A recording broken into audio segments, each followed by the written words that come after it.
Being 7 o'clock, let's get started. I'd like to read.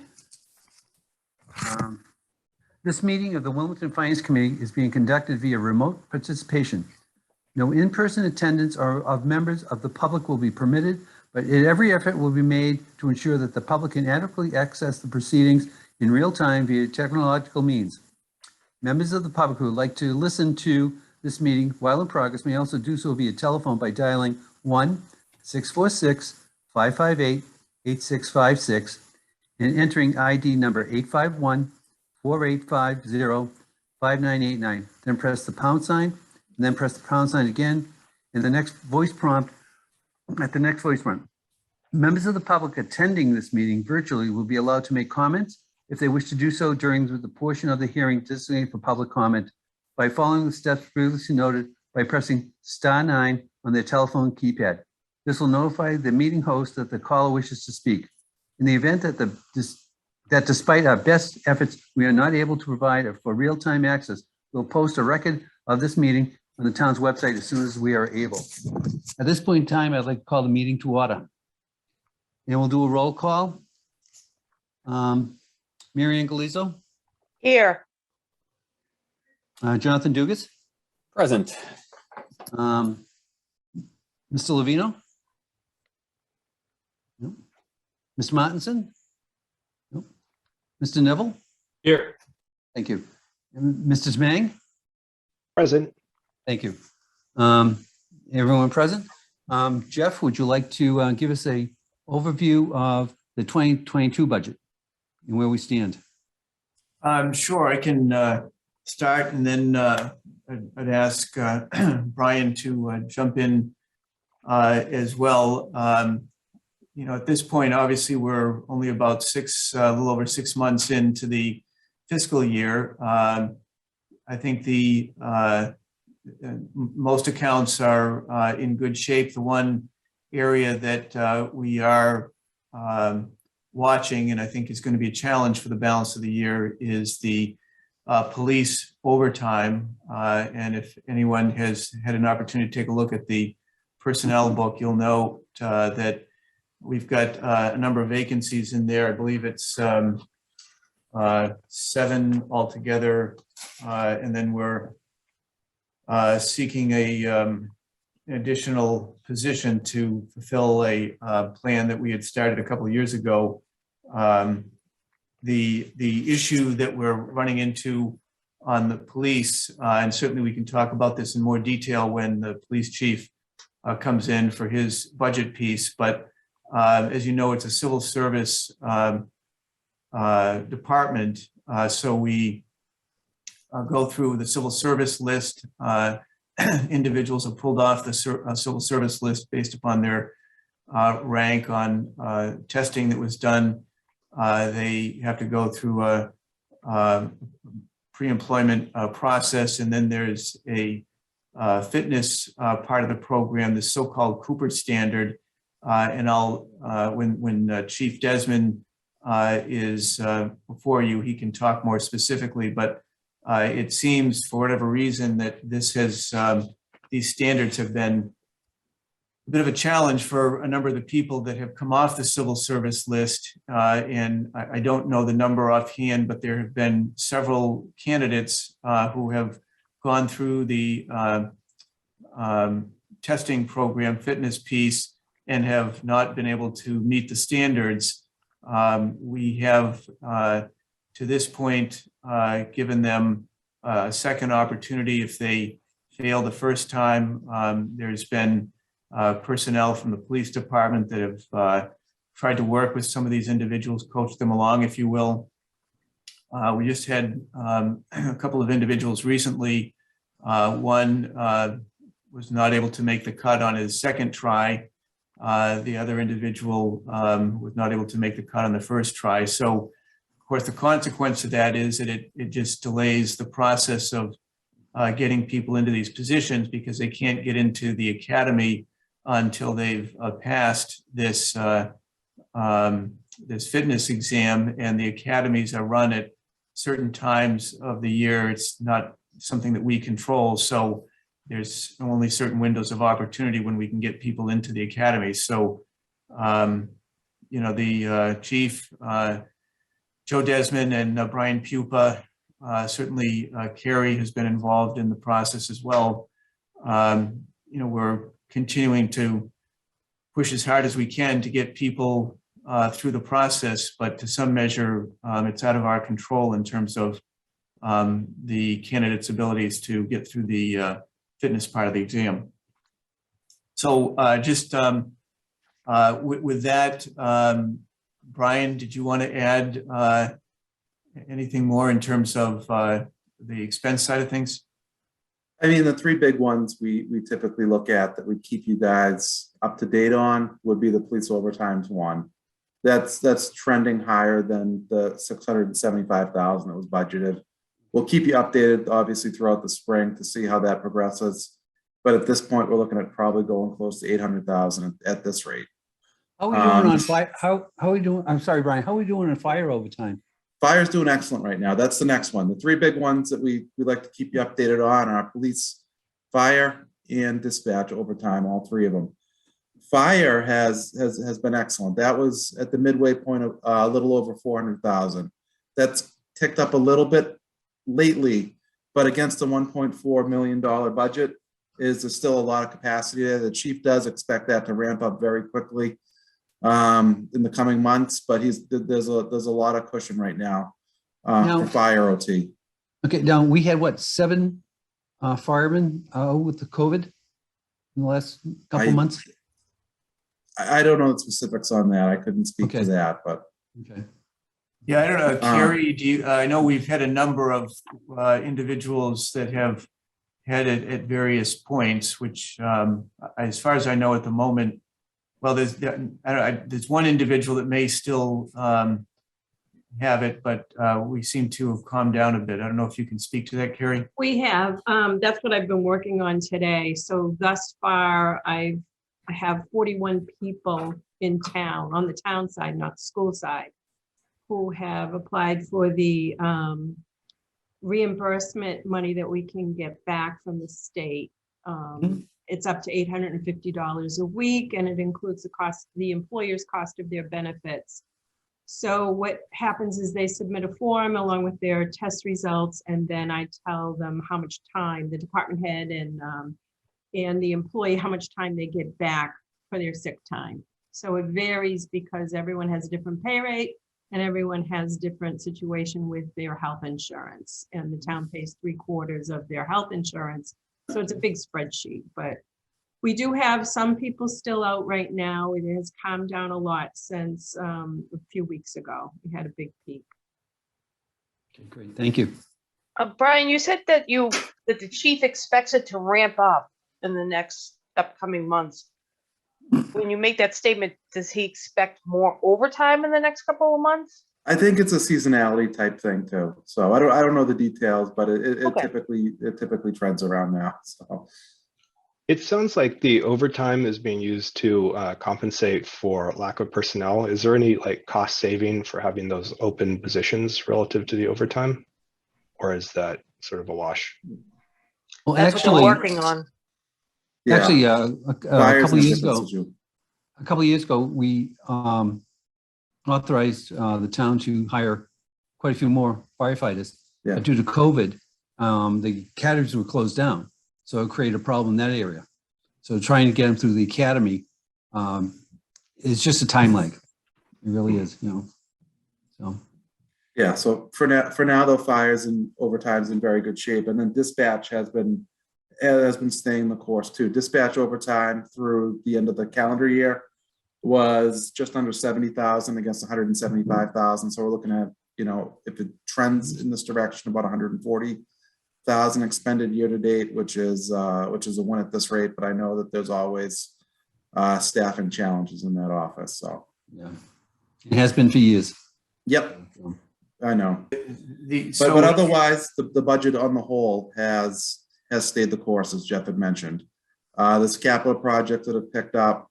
There's a seasonality to certain things, as some of them draw down traditionally month by month. Others are a couple big hitters. But but on the whole, the budget's in good shape at this point. I don't have any major concerns short of the police overtime right now. Oh, great, great. Jeff, any other comments on the 2022 budget or? No, I think that pretty well covers it. Certainly, as has been stated, the overtime is clearly the most challenging one. It seems in some respects that the police are kind of, we're seeing to some measure what we saw a few years ago with the fire, just given the vacancies and being that both departments are civil service, that just adds a element of challenge to it. Of course, with the police, once these individuals get through their fitness piece and they qualify, they're put in an academy, and the academies typically run 24 weeks.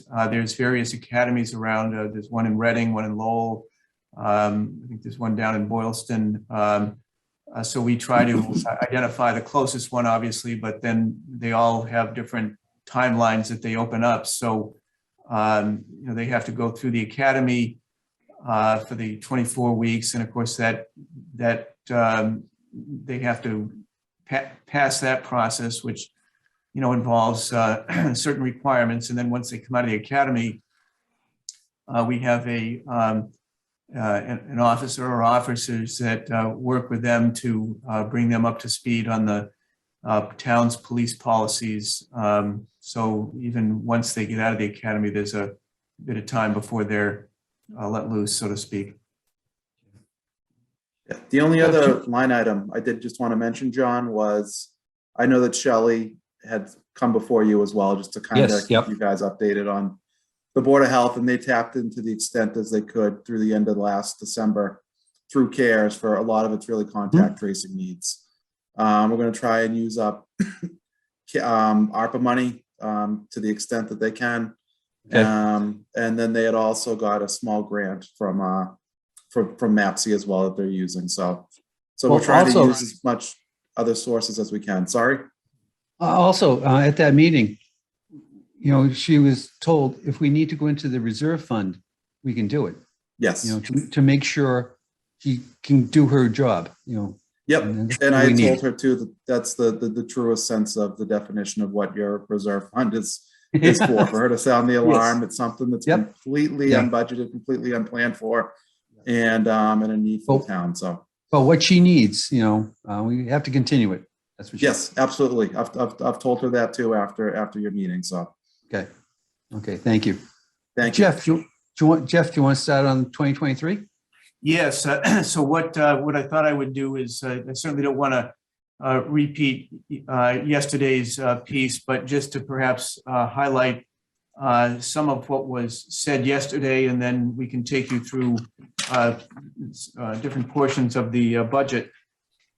So first of all, starting off the budget, and this is kind of a unique situation this year. The total budget is at 125,516,578, and the increase is up 3.89%. But you'll note that when you look at page 2 in the document, I categorized the 4 major areas of expenditure. The first being Wilmington Public Schools is the biggest share, followed by shared costs, which include insurance and debt and interest, statutory charges, and then general government, which is everything other than a school and Shawshene Tech, and then Shawshene Tech being the last.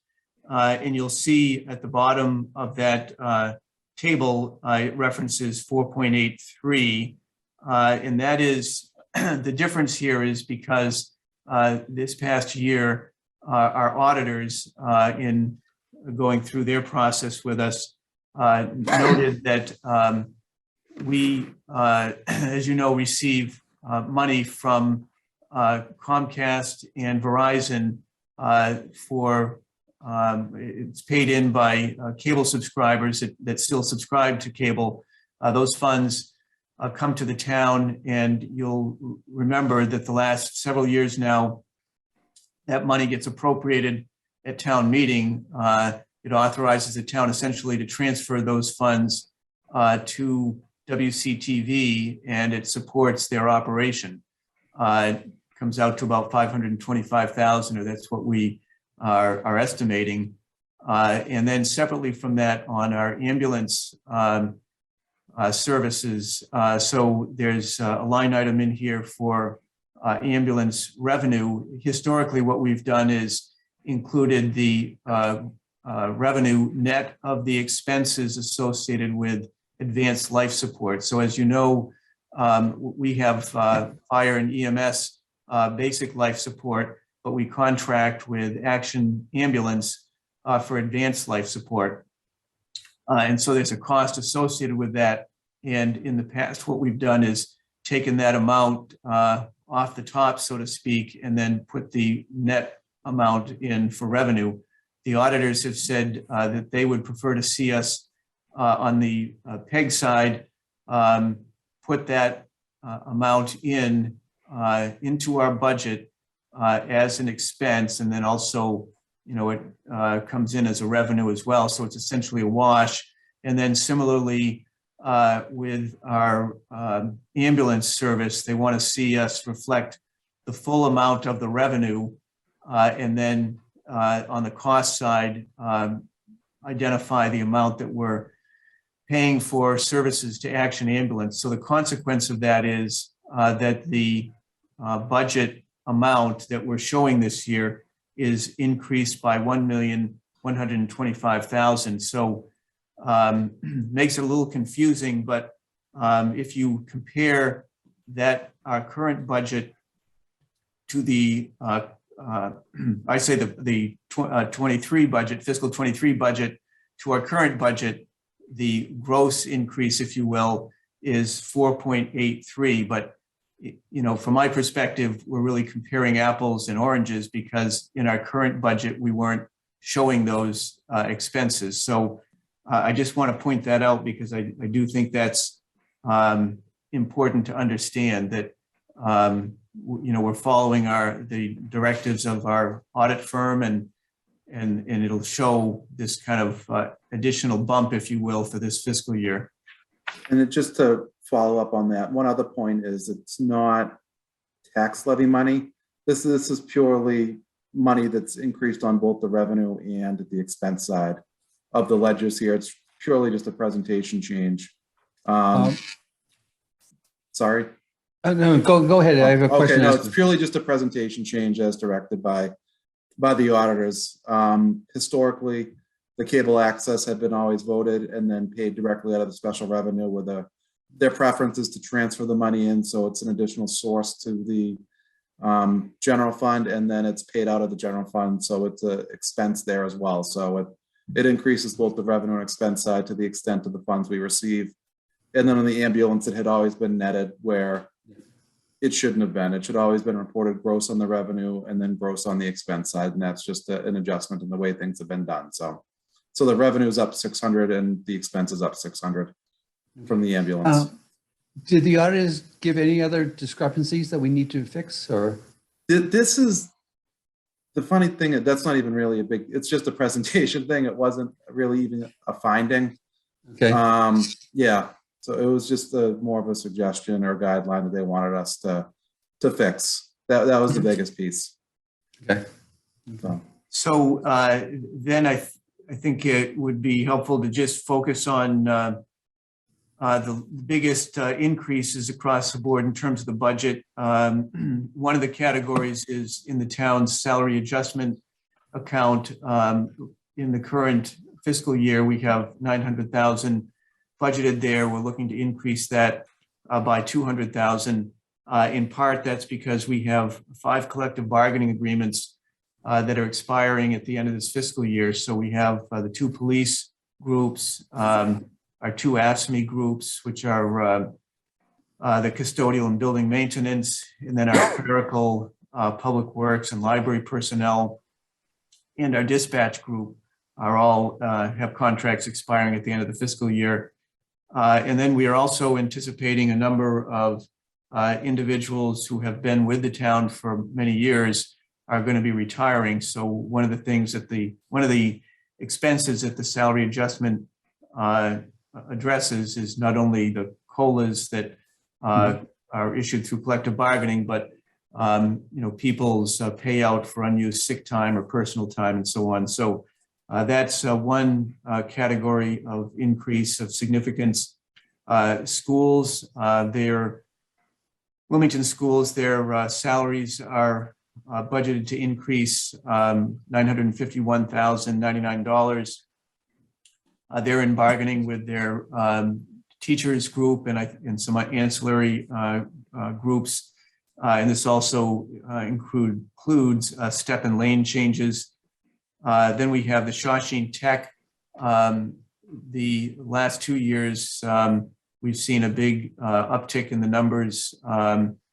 We went from 246 to 275, and we're looking to, the expectation is that there will be even more students enrolling in the tech. They are not at the point of finalizing their budget yet, but we're anticipating a 10% increase there, which means another $527,215 for the tech. The Middlesex retirement system, which we are a part of, we do have the specific increase there. It's a 6.9% increase, which comes out to $521,610. Heating oil, this is really a consequence of this inflation issue that we're experiencing. The estimates that George is getting, oil is going to be up about 19%, which means another $159,650 added on to his heating budget. Jeff, excuse me, just a question. How many of our buildings are still on oil? Because I know he's been converting some to gas. Yeah, I don't have the numbers offhand. I think the majority of them are still on oil. He can certainly address that specifically. There are a number of them that have been converted over to gas, but I would say that the majority is still on oil. Okay, thank you. And then another category that's been hit by the inflation is the salt for snow and ice removal. That's increased actually 33%. The rate is just surprising when we get the bids in, but so that's an increase of $87,767. And then also we have a recycling and trash disposal. We have, as you know, a contract with the collection process and then a contract for the disposal. So collectively, that's up $88,955. Excuse me, Jeff. On the trash and recycling, have we been meeting our goals? Yes. Okay. No, we're good. Fortunately, we've been able to maintain, in terms of the recycling and so on. You'll recall the concern we had was that we had to maintain a certain level of, I guess, cleanliness, for lack of a better word. They want the material, coming back to them in a manner that's not going to require a lot of extra work on their end. And so fortunately, we've been able to, and I say we, it's really been the residents have done the right thing, and we have not had any fines associated with contaminated recycling. That's great. That's great. Thank you. So on the upside, if you will, health insurance, this has been, I would say, a bright spot of sorts, and in my estimation, really a consequence of COVID. But over the last 5 years, the increase in health insurance has been, at least on the budget, 2.5%. This year, we believe we can reduce the health insurance budget from $13,326,950 down to $13 million. We get monthly reports on where the claims are actually versus budgeted, and it appears that we're tracking just a little below budget. So that's good news. Another category, again, we're seeing the fruits of past decisions here. On the fire side, the overtime, we believe we can reduce by $350,000. Individuals are coming out of the academies. On the fire end, they're certainly ahead of where the police are. And as those positions get filled, then, it's reducing our overtime. And then on the Veterans Services, you'll recall that the majority of the budget is for the benefits piece, which has been budgeted at $300,000. In looking at that, it appears the benefits are really tracking at a little bit below $250,000. I had a conversation with Lou Samaglier, and he agreed that it seemed reasonable to be able to reduce that amount by $50,000 down to $250,000. So those are kind of the positives in the equation, if you will. And then with regard to revenue, so this past year, for this current fiscal year, you'll recall that given the situation we were in last year at this time with COVID coming down full bore, there were some real concerns about the impact on local aid, which is about 12% of the town's budget, with all the resources the state was deploying to try to assist businesses and communities. The thought was that our local aid number would be reduced, and we actually estimated a reduction of about $1 million. In actuality, the state, not only did we get level funded, they increased the amount of aid by about $349,000. So it was a fortunate situation in that sense. The revenue on local aid came in higher than anticipated. We were also anticipating some significant reductions in the meals tax, which it's certainly significant, typically 350 to 400,000. We had dialed it down to about 200,000, and it wound up coming in a little bit higher than expected. And then the other category that we were concerned about was motor vehicle, and in fact that came in above what we anticipated. So, and Karen Rashes can speak to this more when she's on later, but one of the consequences here that we realized is new growth, which is part of our revenue. In addition to property taxes, new growth is generated by construction of new homes, businesses that have,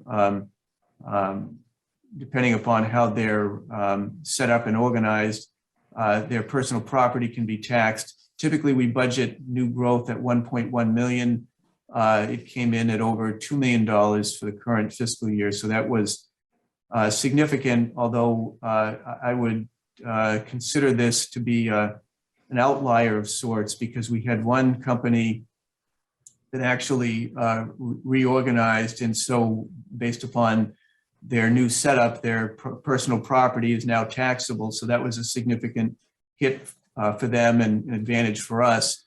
And also we had the other category. Let's see. Trying to blank here. I'm sorry, Brian, can you help me out here? We had some new developments come up as far as building, new construction. Are you talking about the new growth still? Right. So it was the new equipment, and the commercial and industrial was a strong. Right. So those two the things sales for those were still, yeah. Right. And so looking at collectively brought us up over $2 million, but I don't anticipate that is going to continue in this coming year, in part because some of these developments, that we have heard about for some time, the developments off of Marion Street, off of McDonald Road, up off of Andover Street are really kind of winding down. So the number of homes that will continue to be built is just slowing down there. But Jeff, you have the development on Main Street you have the development at the corner of Lowell and Woburn Street. You've got the old Walpole Woodworkers development there. You get some more on Upper Ballardvale. I thought 1 million was kind of low, to be honest with you. Jeff, do you want me to comment? Sure. So, Hi, Karen. hi, John, how are you? Good news. So, thank you. So just to recap, like Jeff was saying, how our new growth was quite high this past year at $2.3 million. Monogram Foods had come in unexpectedly. They had changed their status and became from manufacturing to taxable entity. So that rate alone, that account added $658,000 that we wouldn't have expected. Also, each year, we are not sure what the utility companies will be doing in the personal property area. We do audit, the Department of Revenue has required a new methodology to arrive at the values for the 504 utilities, which is like Boston Gas, Mass Electric, New England Power. So Boston Gas was another $8.7 million in new growth this year. So that's in value. So that translates into $276,000 in tax. So just between those two accounts that are like Monogram Foods of $658,000, that's a one-shot deal. And because their value is built into our total assessed value now, but that new growth, I don't anticipate that they would be reporting that type of a number annually. Commercially, the thing that we have to keep in mind with all these projects, and I've been talking to planning, et cetera, is what is the status of them as of June 30th this year? So Lowell Street, I spoke with Stephen Wright the other day. He expects foundations in to start framing on phase 1, which would be like the first 4 units on the right. Yep. And then there's like another 6. So there's 10 units on the right of that project. We did have Eames Street. There's a new warehouse that's being complete there. Textron, I don't anticipate, I haven't even received a deed yet transferring that land. So to construct the size of a project that they're going to want, I don't really anticipate too much by June 30th for an assessment date on that. Subdivisions up on Darby Lane, they're still putting in the street. So I wouldn't, that will feed us for the next few years, but it's not, I don't think that he's going to have a bunch of houses. Now, you have a question? What about the construction at Butters Row and Main Street? Butters Row and Main Street. So the apartment building. Yes, yeah. That's going in there. Yeah, so there's 2 buildings going in there. That's Procopio Construction. I haven't spoken to them yet to see what they anticipate for June 30th assessment date on that, but I know there are 2 different buildings that are going in. There's the front building, which is, they're both apartments. One's townhouses in the back that are going to be 10 townhouses. And then up front, just to give you an example, it's much smaller than some of our other apartment complexes. Our apartment values went up substantially this year.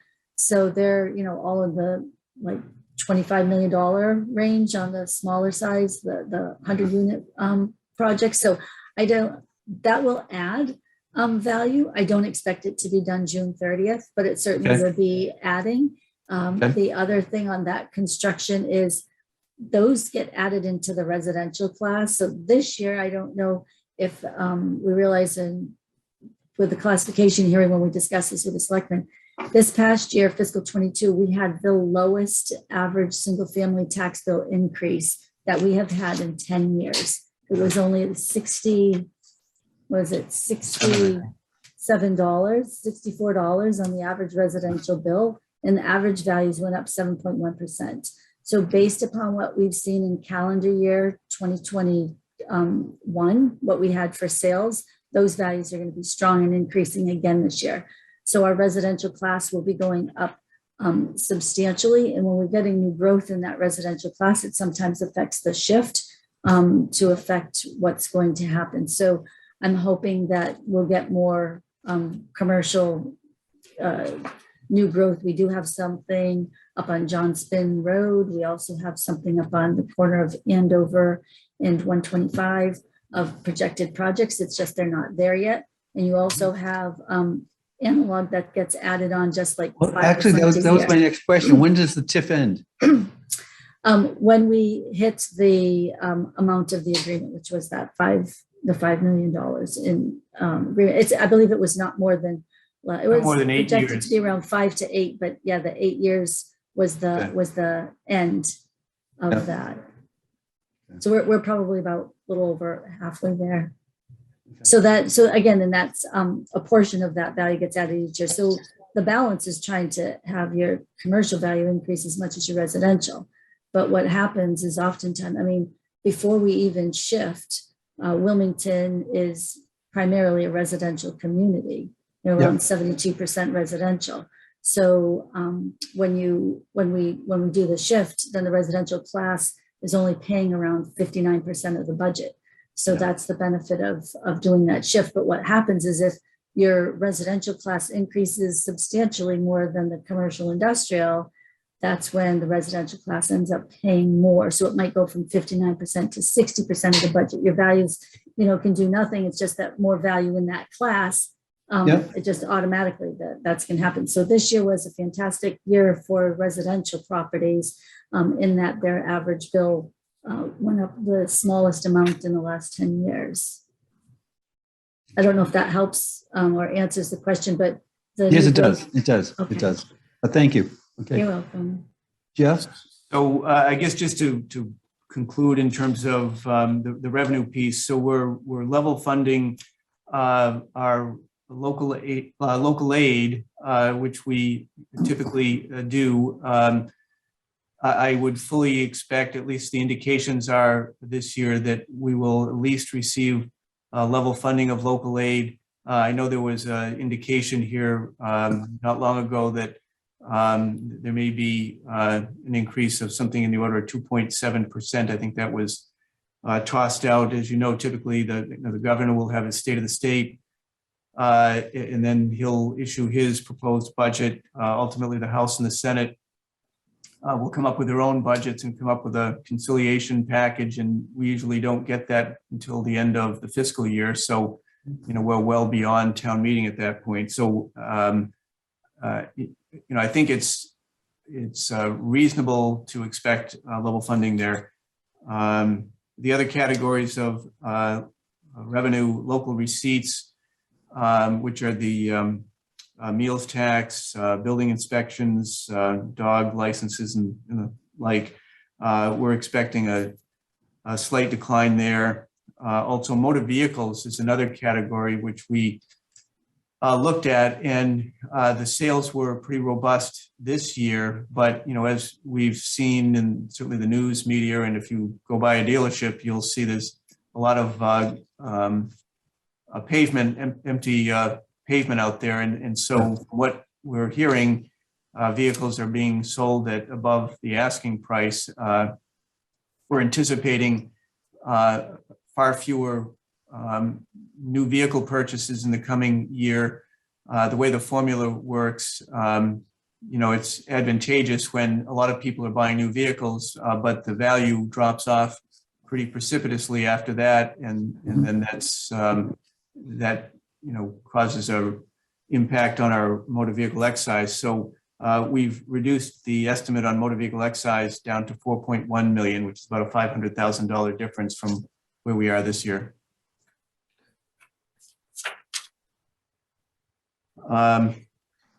So with that, it's kind of a general picture of where we are in terms of revenue and expenditure. And I guess with that, I'll ask Brian to take you through, if you have your budget books in front of you, starting off with page 1. Brian? Thank you.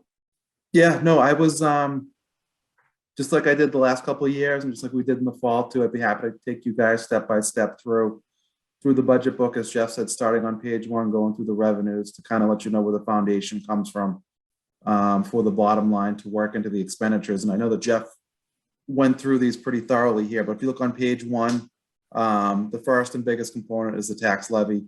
We can get into that a little bit more on page 5, but as Jeff mentioned, the biggest piece to the increase there was seen in the new growth being well above what we had budgeted for. Local receipts, as Jeff mentioned, we scaled that back a little bit too.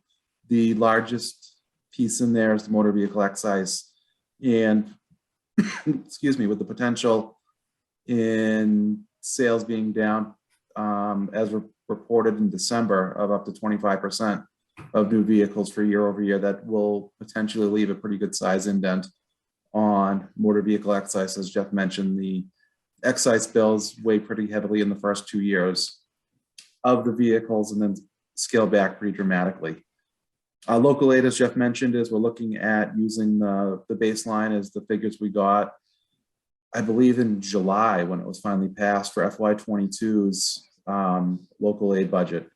You'll also see in there free cash, and just to skip down a little bit further, capital stabilization, is there are funds that are going to be requested to be transferred from those two sources to help defray some of the costs and the capital, as Jeff went through last night. The indirect charges spikes up, and the main difference in that is including the PEG, the cable access fees, the $525,000 in revenue in there to be transferred in. Otherwise, these are charges that are borne in the general fund that are for funds outside of the general fund. The biggest one is water. There's a degree of personnel that is charged to the general fund for DPW personnel that work shared duties with the water department. Another large piece of that is the debt service for water, and now for sewer. Now sewer is an enterprise fund, as those are traditionally debt and interest is paid out of the general fund, but those are charges that should be allocated to those specific sources. And then the other two you'll see is 20,000 respectively for sale of cemetery lots and the transfer from the cemetery trust. Those have been in here every year, and those help defray some of the costs with DPW as well. So that helps get you to the bottom line budget that Jeff mentioned of the $125,516,578. And just below that, with it being an enterprise fund, as I mentioned before, is the sewer fund. And we include the bottom line budget, $3,601,290 for sewer. And that's driven strictly from the sewer rates. We won't talk about it tonight, but the largest piece of the sewer budget by far on the expense side is their MWRA assessment, which is typically around $3 million or so of their expenses. On page 2, as Jeff had touched on, is just a nice pie chart. It shows you the breakdown of the revenues and the sources, excuse me. And as their source between the tax levy, local receipts, local aid, and then all the other funds.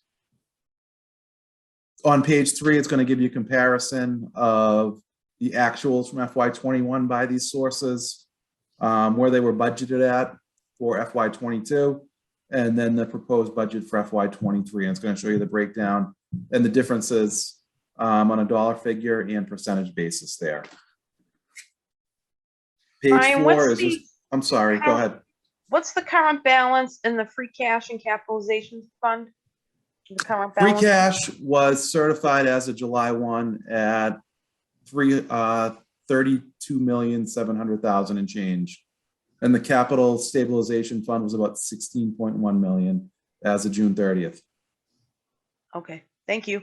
Thank You're you. welcome. And I'm sorry, on page 4 is just another table. Not too different than the other ones that you'll see. Again, showing the sources of the revenue, the actual figures for FY21, as well as the percentage breakdown as to how it shakes out, along with the proposed budget from 22 and the proposed one from last night for FY23. Again, just slicing it up in different ways. Page 5 is going to show you the tax levy with a little bit more detail. And this is, in some degree, rote math. The biggest wild card typically is the new growth. As Jeff mentioned, we historically budget that at $1.1 million. FY21, it came in at 1.3. And then this past winter, it came in at just a shade below 2.4 million for a variety of reasons that Jeff and Karen have already gone through. So what that does is when there's a spike in the new growth that we saw in the FY22 actuals, it basically starts the bottom line for FY23 and the 2.5% increase at that figure. So it basically raises the starting gate, and that's how we end up getting to the 98 million when you factor in the excluded debt for the high school. And as you can see from looking at the actuals for 20 and 21, the debt service dropped down pretty sizably. And that was due to the advance refunding. We'll get into that a little bit too. So that lowers the amount of excluded debt there. Pages 6 and pages 7, again, speak to the tax classification hearing we had last November and December. It's going to show you just how Wilmington compares to other towns nearby on the residential commercial rate, the average single family values, as well as just sample of where the tax bill slots in for a variety of different price points. And then page 7 is going to show you the breakdown of the tax levy by residential, by industrial, by personal property, and by commercial. And it's going to show you how, as Karen hit on, that you're shifting about 75% of the residential to bore about 59% of the tax burden. So that's what happens when the tax rate gets shifted to the 1.75 to the commercial, industrial, and personal property factors. Just to comment on that, and I think the challenge, and we haven't not seen any direct effects that I know of, although perhaps I don't know if in Karen's conversations with business folks, they've mentioned this, but if you look at the comparison in terms of rates, certainly we have a very low residential rate, but the commercial industrial is the highest. I know last year, prior to the tax classification hearing, I had a conversation with one business owner who was particularly frustrated by the fact that we had such a high CIP rate, and was kind of lobbying to balance that out a bit more between the residential and the commercial industrial. I think that the challenge of that situation is because the shift is at the maximum and has been since the shift was allowed back in the mid 80s, as I recall, or early 80s. If the Board of Selectmen do anything less than the maximum shift, it's going to drive up the residential tax bill, in addition to what it would normally go up. So it puts the town in a bit of a box there, because you can't really moderate that on the business side because it'll create additional taxes on the residential side. I guess the only other comment I would make, and I just was I should have perhaps made an adjustment to this, but looking at the sample taxes on Wilmington homes, I think it's fair to say that we probably should start to increase the comparisons there. I don't know how many homes in Wilmington are selling for $250,000 at this point. I don't think there's any, to be honest with you. No, it's, if you look just to the left, obviously the average is 543. So that might be a good point, because the scale we have doesn't even hit the average yet. So Well, look at some of the price. Look at some of the prices on McDonald Road. They're over $1 million. Yeah. I just did an inspection today on Washington Street, which is behind Clark. The Moolis, yeah. Yeah, new construction, small, made colonial, but a smaller one, 36 by 28. I said, geez, I think probably $799 to $849 because of the neighborhood. So, 1960s, 70s neighborhood, $960. Yep. Yeah. Well, look at the prices on Hensley Way and how they've gone up. One just sold for $710 over there. So. Yeah, that's going to be, I know Karen hit on it during the hearing a couple months ago now, but that's going to be the reality of what the prices in the market are going to catch up at some point to the valuations. Yep. The one reason that we've been a little bit lucky in Wilmington, I know with COVID and everything, a lot of hotels, offices, retail values may have gone down because of vacancies, but because of the makeup of our community and having so much warehouse spaces in high demand, and those values Big time. definitely have increased a lot. So that really kind of helped save us. I mean, we were just in a good position. It helped save us with our balancing because, as Jeff had alluded to before, there was, what happens is, like back in 2004, we get special legislation because residential values go up so much more than commercial, and the residential class ends up picking up so much more of the burden. But for us so far, because of the makeup of the town, we've been kind of fortunate that it's balanced where we don't have the hotels and the big office buildings and stuff like that. Brian? Thank you. All right, sorry, moving on to local receipts. Again, we went through it a few times, but we don't expect the motor vehicle excise to continue the same trajectory it has over the past couple of years. When you strip out a large chunk of new vehicle sales, there's going to be an impact felt. And that was the figure, as I said, it makes up roughly half of the local receipts here.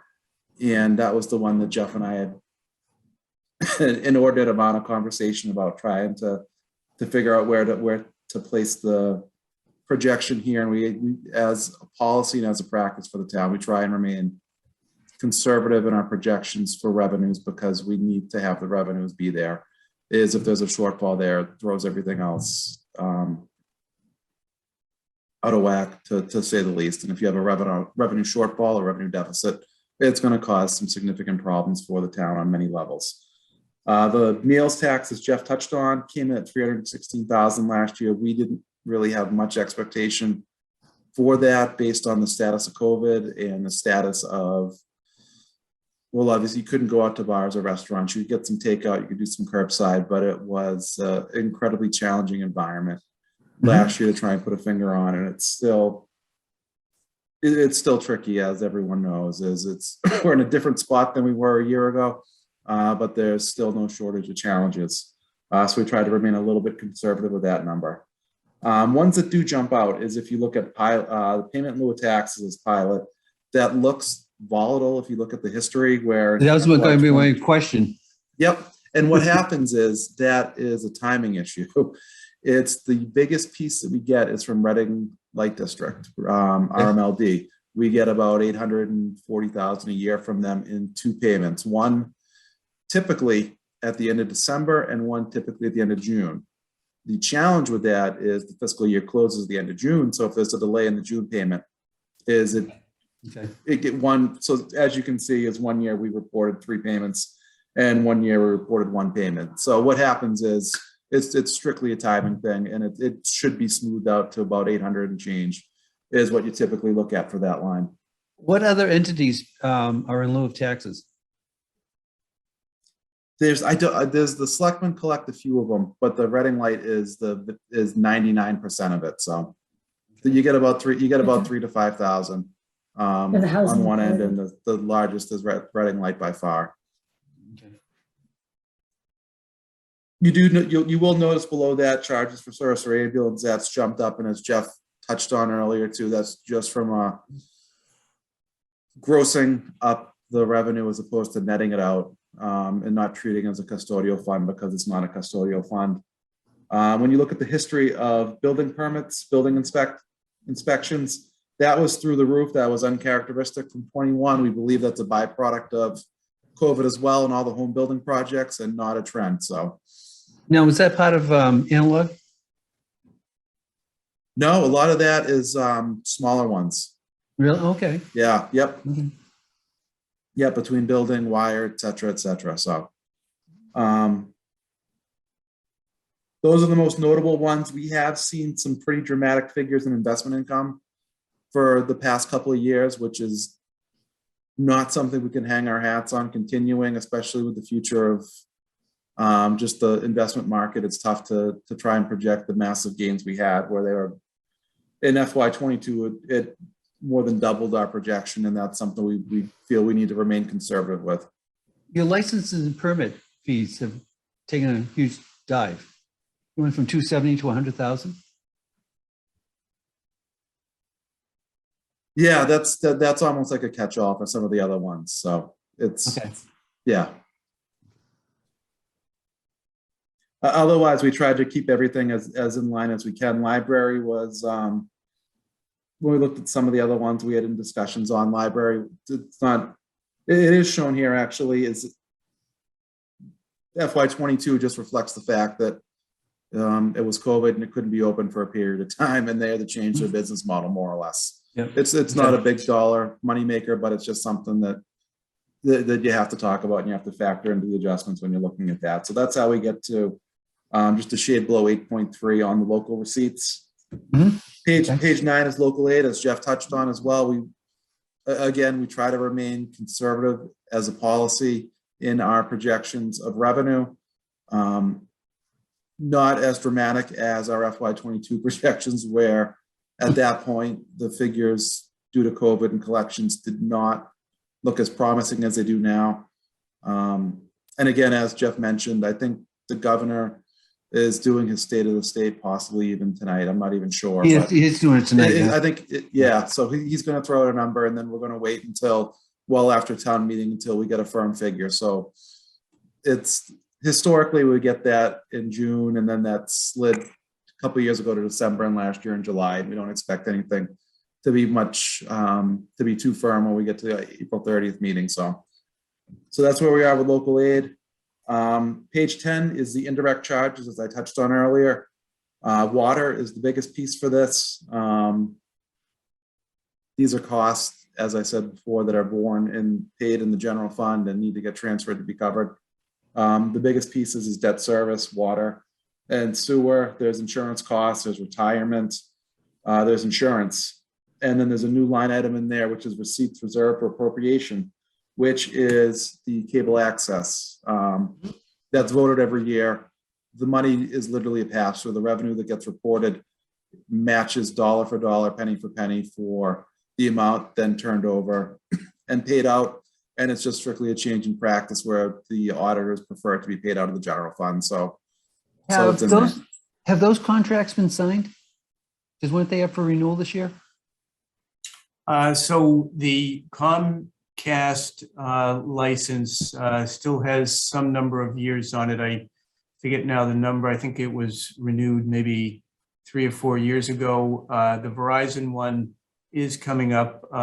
Carrie, can you speak to that one? Sure, we have a negotiation meeting scheduled for Friday.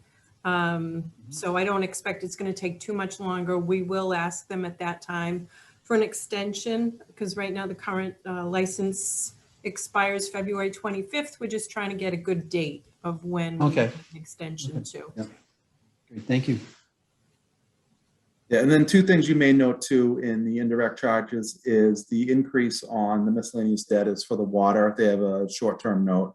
The amount expected to be paid out at this point until that's fully bonded. We have to start paying part of the principal until we bond that. So that's why that's up by 90,000. And then on enterprise indirects, That's just a loan. I'm sorry. That's just a loan anticipation note? Yeah, it's for the water towers from probably 3 years ago now. Yep. Okay. And then at the bottom for enterprise indirects is the debt service and sewers actually dropped off. We paid off one of the old MWRA notes. So that's why that decreases by about 20,000. Did we pay off the Untitled yet? No. I'm sorry. Go ahead. Did we pay off the Untitled note yet? No. No. So how many years left, and what is that amount? That is on page 66 of the budget book. That's going through 2031. And there's just under 2.8 million in principal and another 488,000 in interest for it. Okay. Thank you. You're welcome. Brian, was that one refinanced like this, like the high school was? Just the high school. Just the high school? Okay. Yep, there's certain criteria of what can get refinanced. And the high school had met the criteria and the rate was tremendous at the time. Yeah, I saw that. Yes. Good job. Thank you.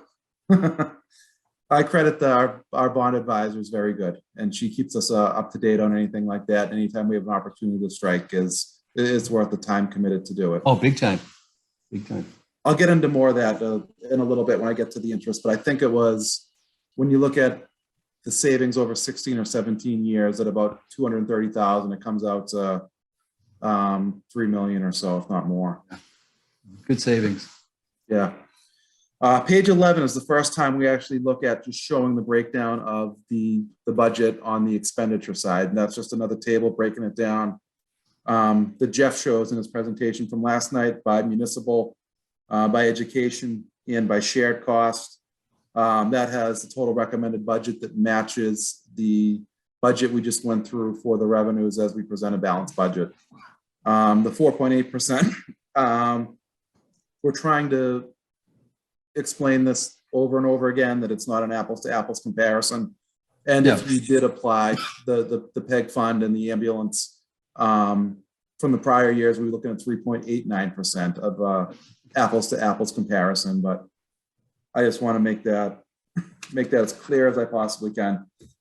Page 12 is, you're going to see again just a pie chart showing the breakdown of expenses, municipal, education combined, and then the capital outlay as well as the warrant articles. We'll get into those in a little bit. And then pages 13 and 14 is just showing the staffing levels. The only changes in the staffing levels for FY 23 we have at this time to show on the table is one full-time addition to police that Jeff had touched on. Yep. And then below that is fire. You'll note that there's an addition of one full-time and a subtraction of one part-time. That's just changing. That's the senior clerk, is it? Yeah. Senior clerk, that's correct. Yep. Right. I did my homework. So the net effect is an increase of a little over 19,000 when you remove the part-time and add the full-time. So then at that point, we're on page 15. Selectmen? Yeah, which is a selectmen's. So starting at the top, the first item is the personnel services. This is Beverly, the recording secretary for the selectmen's meetings. Under miscellaneous contractual services, the 6,500 that remains the same as it was or is in the current year. This includes, the bulk of that is the membership fee to the Mass Municipal Association. That's shade under 5,000. It's about 4,900 and change. So it covers that. It covers the Mass Municipal Association typically has a annual meeting.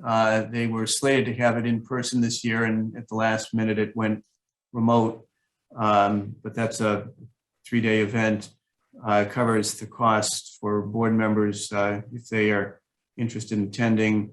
Then we have the amount here under printing and binding. That's again level funded from the current year, $33.50. That covers the cost of town topics, which, as you know, is issued quarterly with the tax bills. Then we have $1,200 for advertising. This is advertising that comes out of our office for street acceptances, the property review board when they make recommendations about surplus property, notice of town meetings and special town meetings, the tax classification hearing, and other notices that may come about, whether it's earth removal permits or those kind of things. Okay. The other thing I just want to touch on is just if you look at the expense history for FY20, the miscellaneous contractual is well beyond what we have historically done. That was the year we had the town meeting on the softball field, and we paid for a tent, and we paid for a sound system, and we paid for a lot more. So,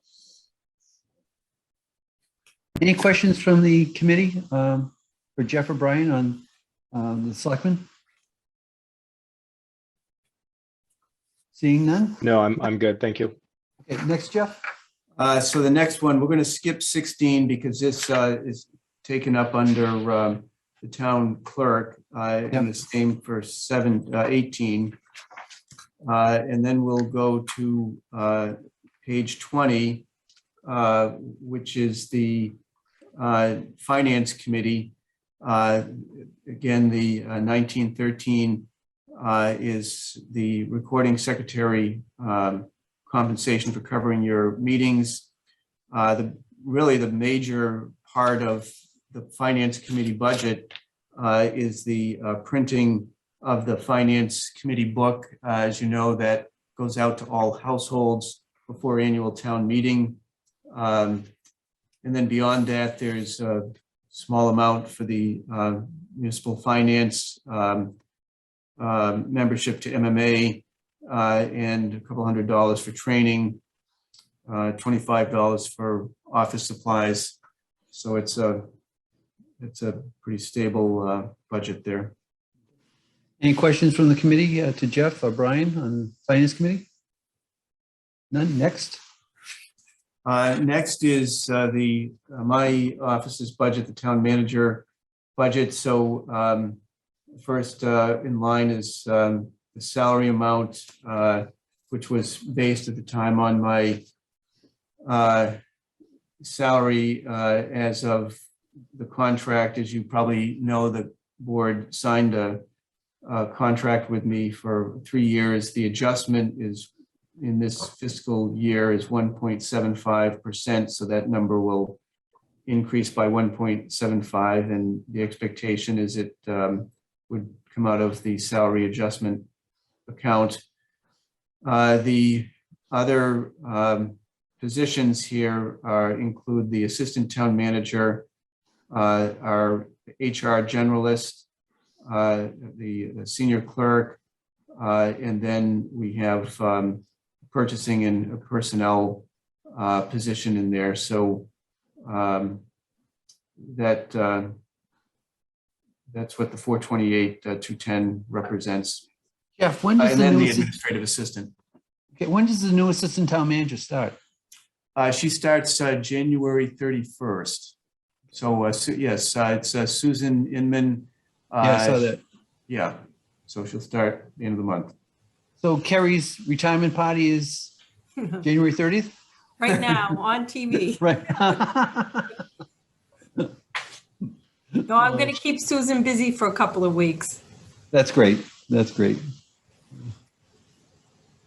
Okay, so next is printing and advertising. This is obviously, as you can see, a fairly hefty amount, and the items that are covered under here is the postage cost for all of the tax bills, all the excise bills. It includes the budget books that were just recently printed, postage for the mail machine meter, legal ads and bids, advertisements for job positions, Federal Express, any costs associated with that, printing of letterhead, binding of selectmen minutes, all of that falls under that category. Jeff, why is the postage for tax bills come out of your office and not the accounts or finance office? Well, we just, for a long time now, as long as I can recall, we've just done all the postage, we've kind of centralized it so it comes out of one office. Okay, so postage for the whole town comes out of your office then? Yeah, I don't, I'm trying to recall in terms of police and fire and all, if theirs comes out of ours, but certainly all the town hall offices come out of this budget, yeah. Okay, thank you. And then under contractual services, the most $6,000 of that is associated with memberships. The Massachusetts Municipal Managers Association, which I'm a member of, and the assistant is International City Managers Association, which I've been a member of for many years now. The HR Massachusetts Human Resources Association membership comes out of there. We have a maintenance agreement with Pitney Bowes. The U.S. Postal Service, we have a permit fee. that is covered by that. The big change here, because you'll note it goes from 6 to 66,000, Yeah. is $60,000 is being put in here for grant administration services. So I am looking to kind of test the waters, so to speak. I'm hesitant to create a grant administration position at this point. The preference would be to provide funds that we can, for services that we can contract with, whether it's a firm or an individual that would be hired as a contract for grant administration, for both identifying grants, for assisting the departments in putting together the grant applications, and then even some grant administration. Depending upon the grants, some grants will fund the administration or a portion of the administration. So I think this is a good start. One of the couple of things that I mentioned last night, and I think bear repeating here, is that, you know, first of all, I quite frankly don't think we get enough credit for the grants that we are getting. And Brian, every May, provides a list to the Board of Selectmen of the grants that various departments get, where, you know, all the departments, police, fire, town clerk, even last year got a grant for assisting with the costs associated with elections. So, and some of the grants aren't always dollar amounts. Some of them are just strictly for services. There was a grant not too long ago we got through the planning office that helped us develop our hazard mitigation plan. So, you know, I believe are doing a good job getting grants, but I know there's been expression of a desire to see us pursue grants more. I think one of the things, though, we have to be mindful of is that ultimately, even if there is, whether it's this grant administrator or a person funded through the grant that's doing some of the legwork, the department head, just like anything else that falls under their purview, has to be responsible and accountable for the grant administration. And there's an awful lot going on in many of these departments. You know, we don't have big staffs in most of these departments, and there's a limited bandwidth that departments have. So I think that's one thing to be mindful of. The other thing is that we have to be mindful of the long-term consequence of grants. So like with the SAFER grant that was pursued a few years ago through the efforts of Bill Kavanaugh, we received a little over $1.5 million. This year, you'll see when the fire budget comes up, we're increasing the line item for salaries, because the first 2 years the grant covered 75% of the cost of those employees. This year, it's 35%, and it'll drop off. So when we are looking particularly at grants with personnel, we need to be careful about getting into a grant and be prepared to pay for it in the long term. You know, but the committee's been recommending it for a couple of years now, and I think it's great. I think it's a good start, to be honest with you. I agree. I have a Nothing question. ventured, nothing gained. I have a question. Do we know that there are grants that we're not taking advantage of just because we don't have the bandwidth or somebody to manage it? Yes. It seems like if you have a stack that you can use to justify personnel, that would be. The state comes out with some grants that we've not taken advantage of. That's for sure. I'm sure this is more on the federal side. And also there's private businesses. We did get one from Cummings Properties, was it? Yes. For the police department. I think that was what, 100,000, was it, Jeff? I believe it was. It's a 10-year Yeah. grant. Yep. 05's very diligent about helping out as well every year. You know who's good? And they're now in town as Target. They have a great foundation that we should be able to tap to. A lot of it is, I don't want to unburden the department heads to go out and look for grants as part of their, job description. I mean, that could turn into an 8-hour, 5-day week job. It's just not a good idea to give them that kind of burden. least with a grant writer, someone in 1099 position, they'll have that whole ability to go out and look for a lot of grants that the department heads just don't have time to do. Yeah, so it almost sounds like it's cost effective to get somebody in to Exactly. take on that workload. You're right. You're right, David. So with that, then the next category is training and conference. This line item of 6,600 has covered some training for the HR. I know Carrie in the past, Carrie and Kathy in my office, the HR generalist, have attended some HR training programs. The MCPPO, which is the Massachusetts purchasing certification, I just received my renewal on that. It's a 3-year certification, and it's done through the Inspector General's office. It's really intended to encourage individuals to be familiar with all of the public procurement laws that pertain to municipal purchasing. So in fact, with the school project or any of these school projects where the MSBA is involved, you need to have someone who has their MCPPO certification in order to be eligible to participate in that funding program. So these courses range from anywhere from $500 to $1,000. So it covers those kind of training. Jeff, do you also belong to the association Association. for the purchasing? There is one out there. Yes. I think it's based in Salem now. Used to be in Andover.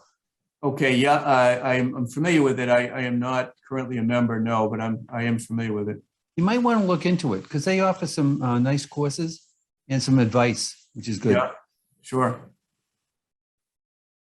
And then beyond that, we have general office supplies, which include everything from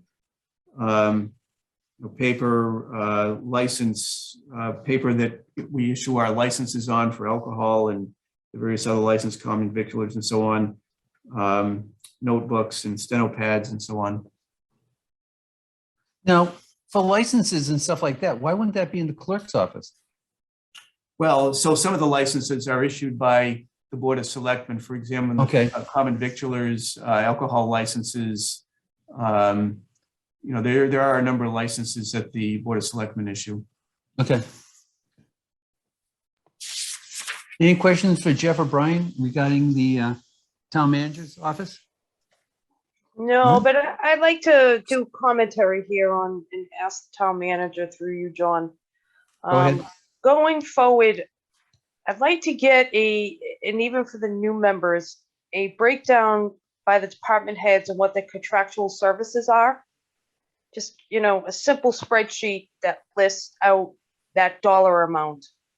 And also I'd like to see a history of the contractual services, say, the past 2 years, what was budgeted for and what was actually spent. And then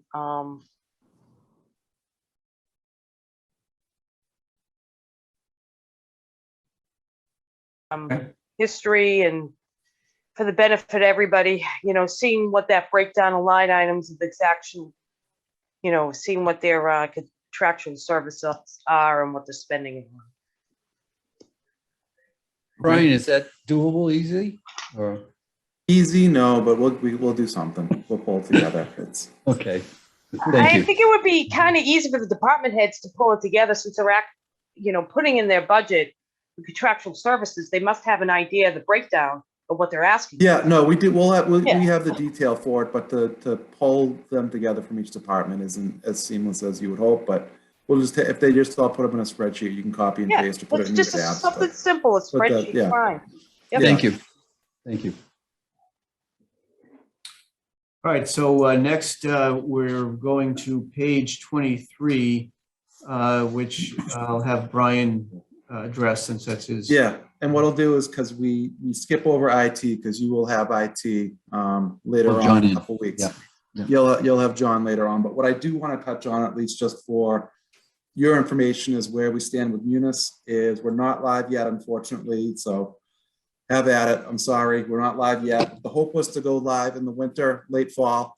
We've had some issues where yesterday was the first day we had all 4 people in my office actually in the office, healthy and working. So we had to take a pause for a little bit. We had one of the key personnel needed to take leave for a while. So the person who the AP funnels through had been out. So we had been short-staffed for a while. Munis has the project manager has the history. We have the FY20 actuals in our live environment. They have the file for FY21 and the budget for FY22. The hope is those are in later this week. And then when we have a live environment, we're going to copy that over to training and reload the second round of training so the users are familiar with it. And then the project manager is getting his team ready to go live in the first week of March, in theory, to provide support for it. So that's where we stand on that, just to rip that Band-Aid off. And that includes the school department, right? Schools has been great. Yes, they've been excellent. Okay. They have been great. And as was noted, I think the last time we met with you, there has been training. Beth in Brian's office, Beth Lallemand has done the training for a number of department personnel, clerical staff, and getting folks familiar with the Munis system. And that was kind of running on a good pace. And then, unfortunately, we had some absences between COVID and other leave issues that put the brakes on things. But clearly, the expectation is to get that back on track. Jeff, on new hires that will have interaction with Munis, are you looking for people that are experienced in it? Certainly that helps, and there have been individuals that are familiar with Munis, when in their prior jobs. But I don't know that that's a make or break. We're certainly, it's one factor, but not the factor. No, it isn't, but it's an advantage. Right. That's for sure. It is. The school department had brought on board a couple of new people, and they both had experience in Munis, which is a huge plus as well. Nice. They had done some robust training as well. Paul and his team, Ken Lord, did a great job documenting their work as well. So it's going to be pretty seamless once we ramp up the training. Is we'll get ready to go soon, but that's where we stand right now. What are your expectation dates? Assuming we can get the personnel from Munis to support a go live, we'll be looking at the beginning of March is what the hope is. My hope is that we're ready to go before the special town meeting, but we'll see. We want to make sure it's also still, as we said before, set up for people to succeed. So we want to make sure everyone's comfortable. We've had turnover. We've got the new users loaded in there. We make sure that they have a username and account set up. And as Jeff had mentioned, is Beth and John O'Neill had set the users up in town hall in the small conference room, and they did waves of training, and it went very well. Oh, great. So the feedback's been positive. It's just we hit a bump, and budget season came in, and we didn't have the personnel to keep it up. But this was the priority. But we're still working with Munis. They have everything that we believe should get 21 loaded, the budget for 22 in, and then it'll look like an actual environment that people see. Miscellaneous contractuals, to see the budget that's in there, to see the actuals that are in your book, and it makes sense to them. So that's the goal. Okay, sounds good. So Thank you. That's the update on IT, and then you can deal with IT and their budget, but that piece of it is on me. So I wanted to get that off.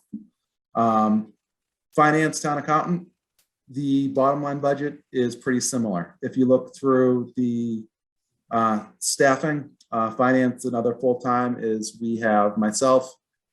We have a clerk for AP. We have Beth Lallemand, she's the assistant finance director, and we added payroll, which is Chris Caggiano. So we had, that explains some of the changes in the expenditure history to the budget history as we took on a new body. That also explains I'm sorry? I was going to say, what happened at Contractual Services?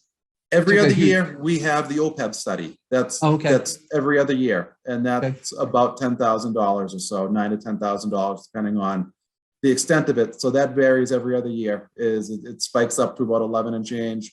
and then it Yep. goes back to $1,200-$1,300. So, Okay. Thank you. so that's where that is. And then the office supplies is ticked up a little bit to try and cover additional costs with payroll, additional office needs, check folding machine needs, et cetera, for the town accountant office. On the next page, I'm I was going sorry. to say, no, any questions for Brian on town accountant? Okay, no. Moving on to page 24, I had told Pam I'd be able to cover her department.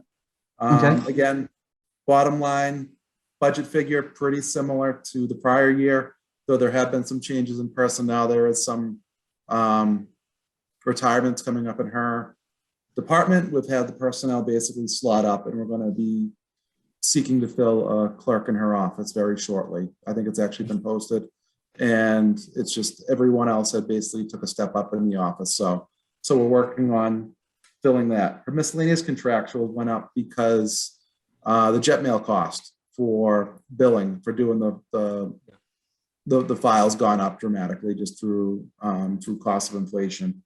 That's the biggest piece of hers. Otherwise, her budget is pretty consistent. Does anyone have any questions on the treasurer office? Yeah, we still were running up collector tax title. How come that's staying the same? We still have a lot of tax title left? If you go to page, I believe it's on 27, let me take a look on the statistics. Up on the top is going to be tax title added was 25 last year, and the number redeemed was 16. So there's still some churn there. The actuals, when you look at the expended for 21, looks light. The reality is the bills came in the first week in July, basically. So we had to carry those funds over and pay it. So it looks like we didn't expend too much, though. The billing just from the office for the attorney would tell them get it in by June 30, and we had to pay it in the current year. With the funds. How many titles are in land court? You know what? I have some. I have the values. I don't have the count in front of me immediately. Okay. Most of them are about 2/3 of them are 21E, which okay. makes it challenging to do too much. Yep. So that essentially locks up most of them. But if we're looking at about 2.5 million or so, 1.6 million of the value is tied up in 21Es at this point. Okay, thank you. Well, thank Pam for getting that information. If we move on through the budget, Just by way of example, on a couple of those pieces, for example, right near the town hall here, right off of Main Street, there's that piece of property. It's next to the pizza place, and I'm drawing a blank on the name of it, but Greg's. Yeah. Greg's, that property has been in tax title, but there was, it's a 21E site. Then down on Main Street, the Spinazzola property, you'll recall, it's, the taxes on that have been unpaid, and, it's not a piece of property the town is necessarily interested in acquiring. Can see why. and then as we move through, if you look on page 28, that's the town clerk. Again, you'll have her for town clerk, for elections, and for registrar in a couple of weeks. On page 30 is for the Board of Assessors with Karen, and hers is pretty straightforward on the salary side. They have filled the position she was trying to fill during the last fiscal year. So she is fully staffed in the office. The miscellaneous contractual does spike up. The biggest piece of that is for software, for the vision. Well, she's had vision. She can probably speak to this much better than I can. I know she did speak to it as to the issues we had with trying to get the hearing for the tax rate with vision, the versioning that they provided, and trying to upgrade that. So if you want to talk a little bit more on this, Karen. Sure. If you want me to, I'm happy. Please. Okay. So the miscellaneous contractual services, like Brian said, the biggest piece is for our appraisal software, which is what we have to use to value all the properties. and Vision, the current company that we have, Vision Government Solutions, and it's the vendor that Town of Wilmington's had for at least the 20 years that Skip was here and the 9 years that I've been here. So they've been involved with the town for some time. They upgraded their software. We're on version 6.5, and they upgraded a few years back. And there were several problems, as with any new software. So I did not choose to upgrade when it was our revaluation year because they were having so many problems, and I just didn't want to do a conversion and a reval at the same time. So we held off to wait until they came out with some of their patches and fixes for the software that they had proposed and offered to everyone. What we're finding is they're about 3 years into it, and they do have a high volume turnover of their customer support, and they're not training their customer support on the version 6.5 that we have. They're trying to get all their customers to convert over to their version 8. So it's a little bit challenging when we have questions that need to be fixed. The other thing is they've not upgraded certain reports that the Department of Revenue has changed. So when it come time to calculate our new growth, to do total reports, there were things that were missing. There's different IDs that needed to be included with reports, and we had to jump through lots of hoops to be able to manipulate the software. We actually ended up sending our database to Vision and have them run it through their new version and send it back to us. So it was very time consuming and delayed things. So it's time to either upgrade to their version 8 or keep our eyes and options open. I did get another bid from, not bid, but a proposal from Patriot Properties, which is another one of the larger vendors out there, just so that we evaluate and make sure that we are getting a fair price. And not that anyone likes to do a conversion, but I am familiar with Patriot software as well, so I'm open to that. So that is the conversion I thought would make sense to do in fiscal 23 and not try to do it in a revaluation year. Patriot Properties, do they do it by the street address or do they do it by the map location? Do what? When you look it up, because I look you up can quite a do bit. either. Oh, okay. You can. Yeah, so on John, you our can do website- either. Can you? Yeah. Okay. It's some towns it's choose to limit the way that they search. So like, for example, Andover doesn't put their owners on their Yeah. website. So you Neither can't does find- Billerica. Yeah. So. Yeah. It is public record. They just feel like, hey, if you want to look it up by owner's name, come into the office and use the terminal at the counter. We've always had it online. So Yeah. it is an option to with both vendors to have either search choice.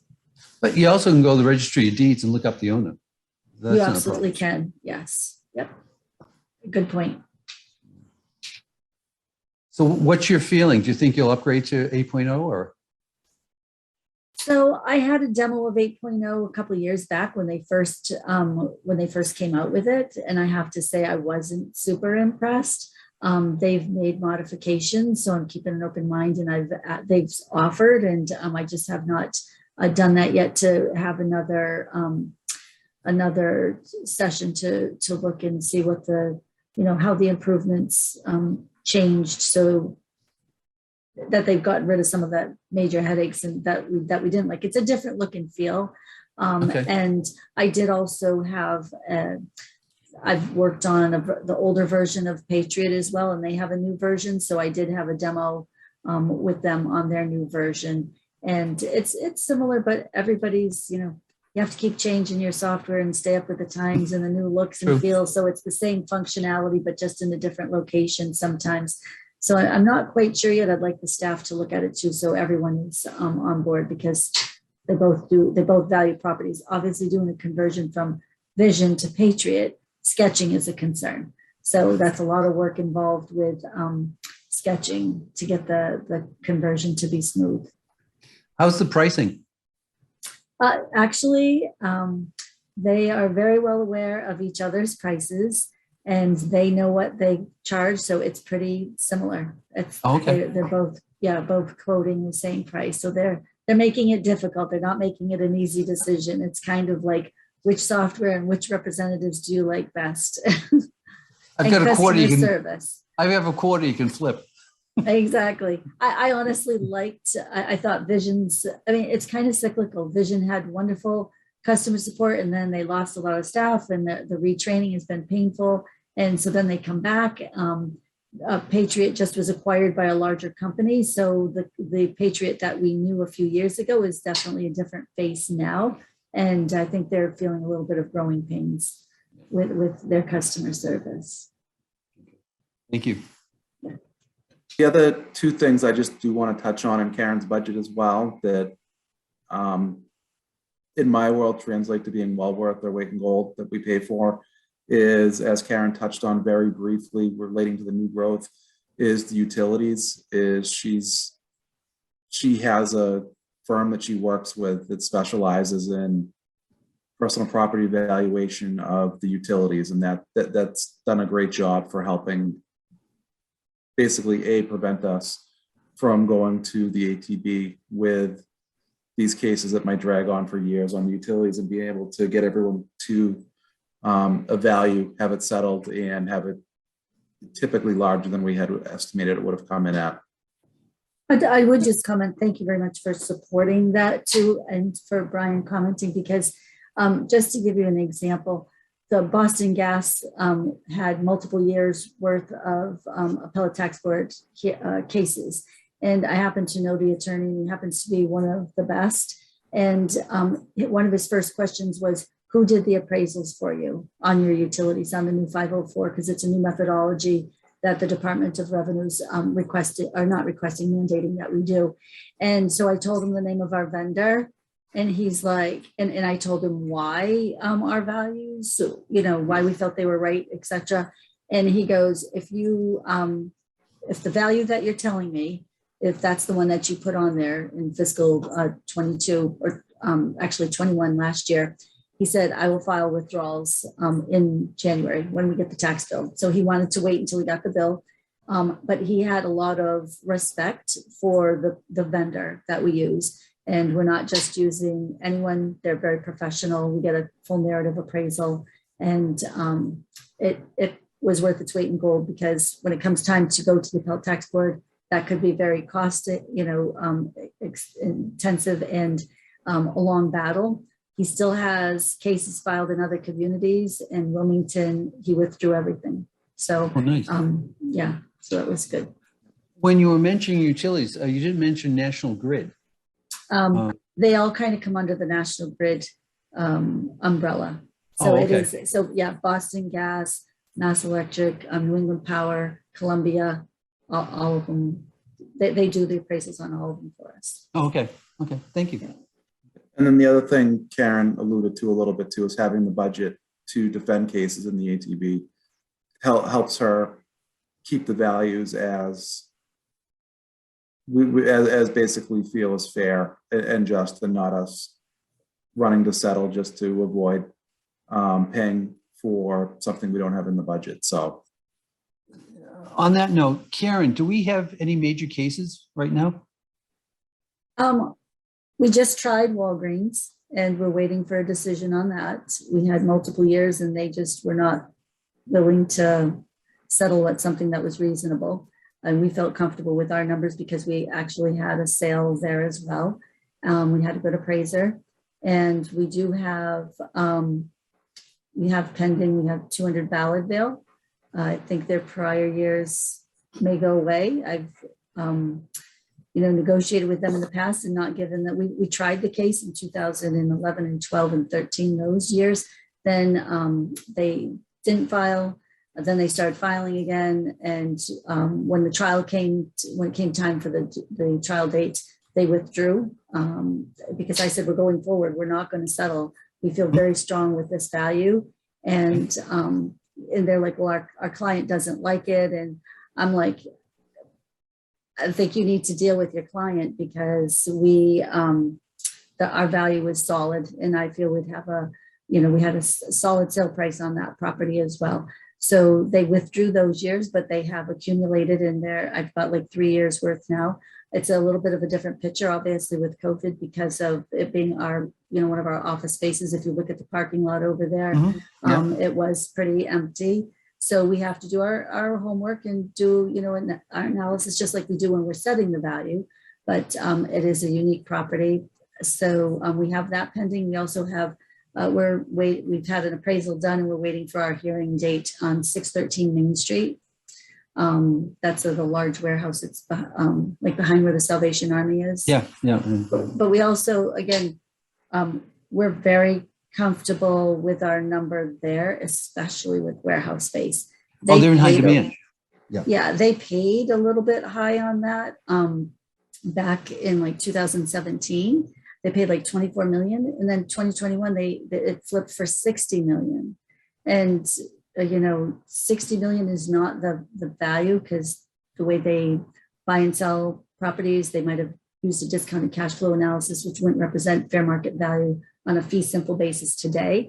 But it's clearly worth what we have it assessed for. So we just filed, we have actually Thursday, I have a appellate tax board hearing on that for a motion to compel, because they haven't responded to our interrogatories yet. And they also owe me a withdrawal because they paid their taxes late and had interest accrue.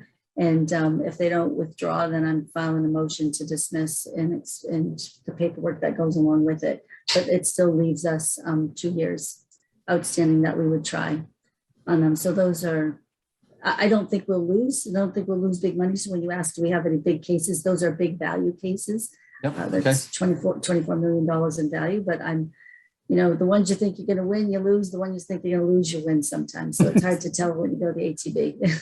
True. That is true. Yeah. So. Brian?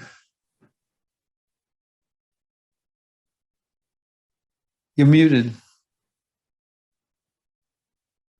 Brian, you're muted.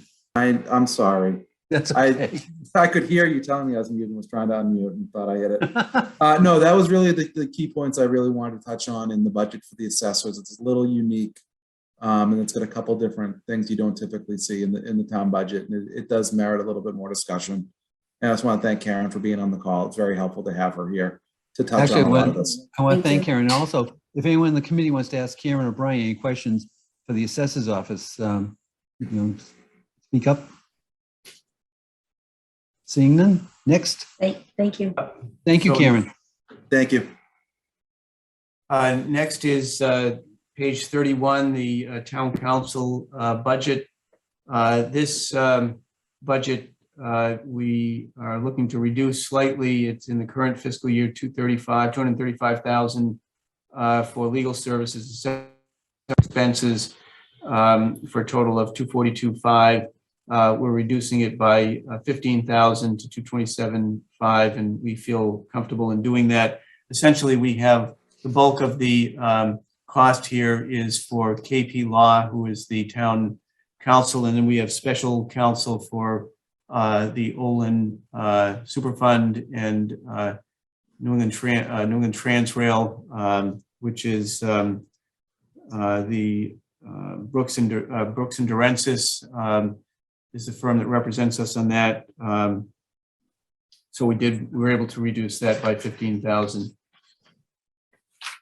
Jeff, is KP Law the law firm for the water department as well?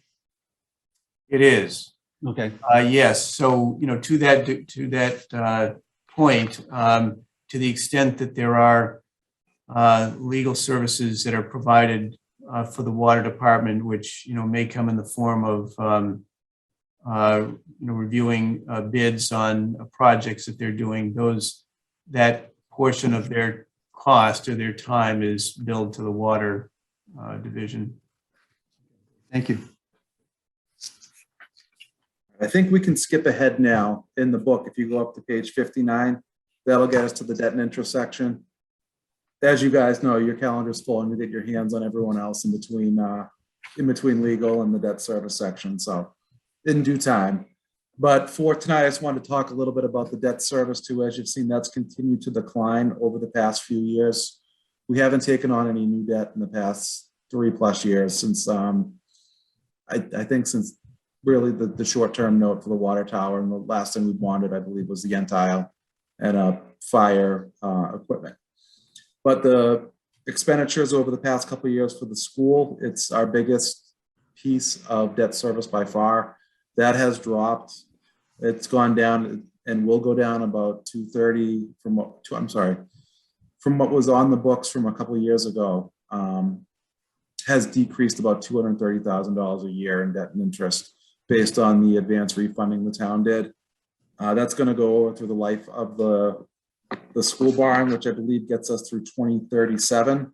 And the total savings we realized in that is about 3.9 million all told. So that was as the chair had noted, an incredibly worthwhile endeavor we went through about a year or two ago now. I think it was about a year ago at this point on the school piece. We do have the last item you see there.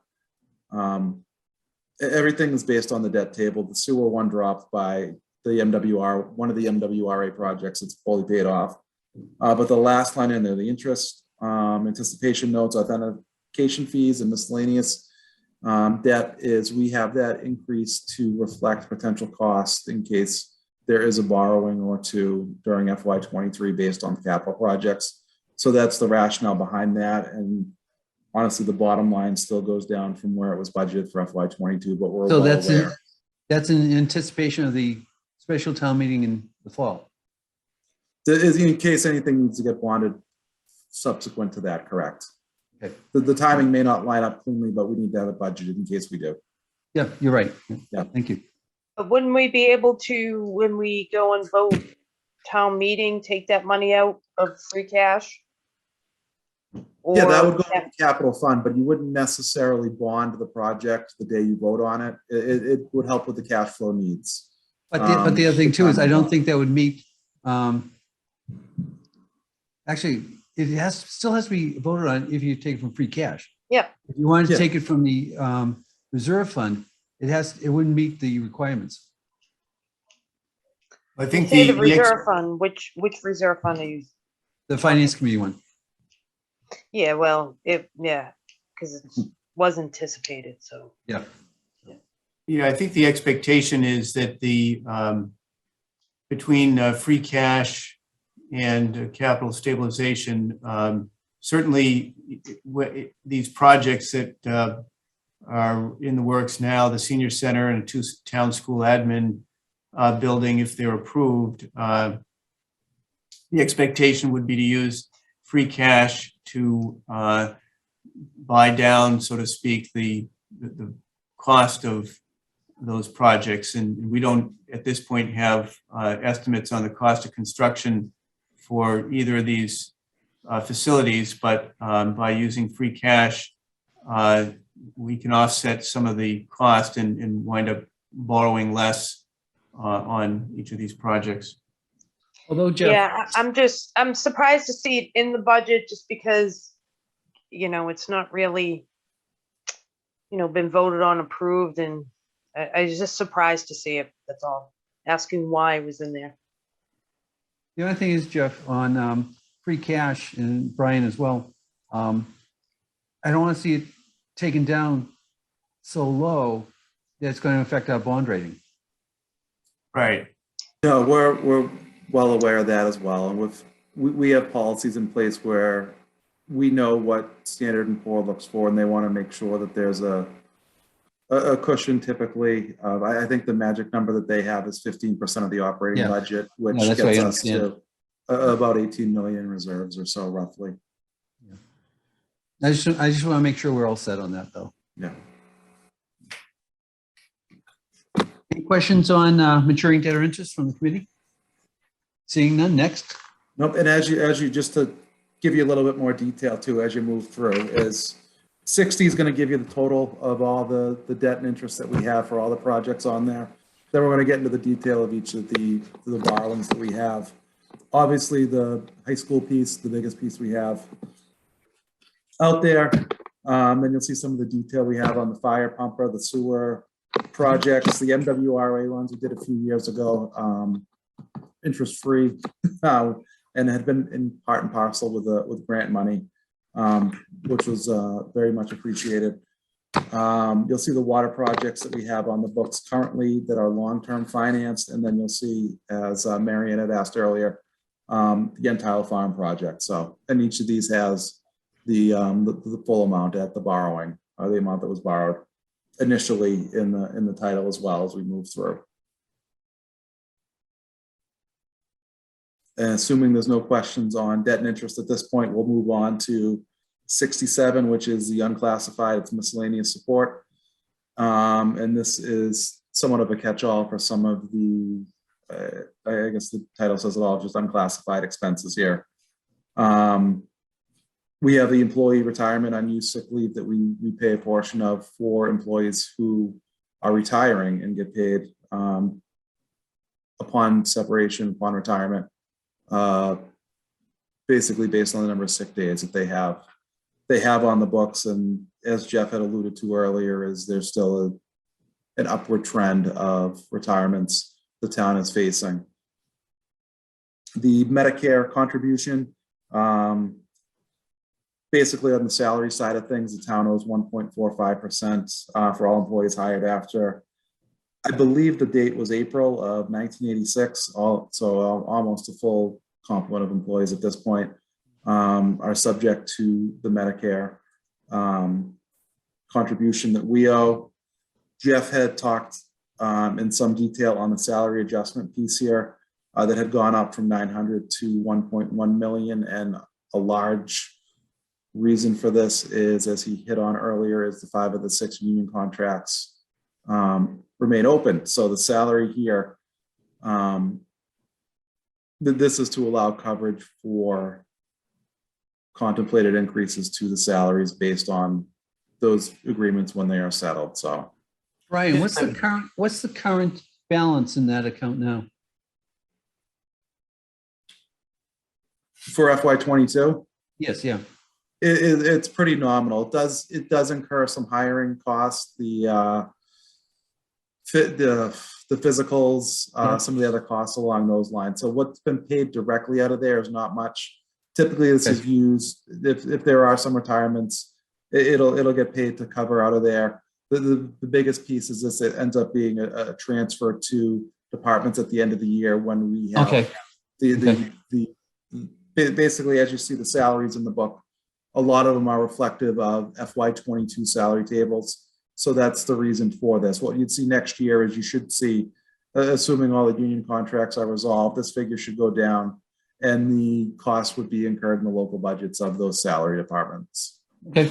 So just by way of example, the fire department, we've been negotiating with them for quite some time, and there is an agreement there, and the expectation is I'll be looking to bring the contract to the board at their next meeting.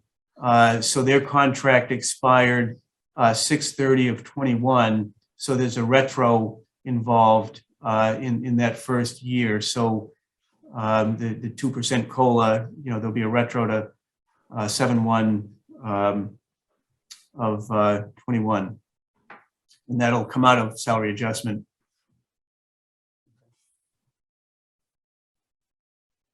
The next lines after that, the local training, transportation, out-of-state travel, those have been level funded at the same rates they have been for years. Those dramatically fell due to COVID issues and not traveling, not training as much. Some of my training's been online, and a lot of it has been just through webinars at no cost or minimal cost.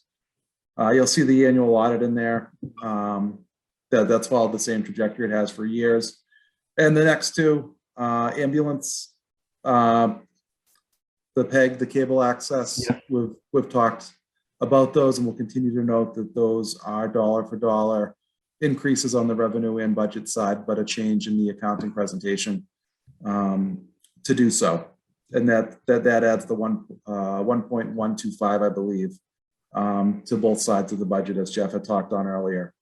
Town calendar, that's the same figure, professional and technical, as well, coming in at the same figure that we typically budget that for, as well as the reserve fund for the finance committee. From the committee, any questions for either Jeff or Brian? Seeing none, next. Okay, the next page is 68. I'm going to give you an overview of our insurance budget. Although we list only a couple categories for insurance, we have a number of categories that we're billed for, but we don't delineate out separately, such as cyber insurance, all the public officials' insurance for different boards and committees. If we have construction projects that are over 500,000, we need insurance for those projects. Vehicle accidents, we look at the claims data. We also have replacement insurance on a number of vehicles, depending on the age of the vehicles, and we review those on an annual basis. So the top part is really primarily the insurance that the town procures from MIA, which is a Massachusetts Interlocal Insurance Association, and they provide insurance for most of the communities in Massachusetts. For the general topics that they build us on is workers' comp, and then the property and general liability.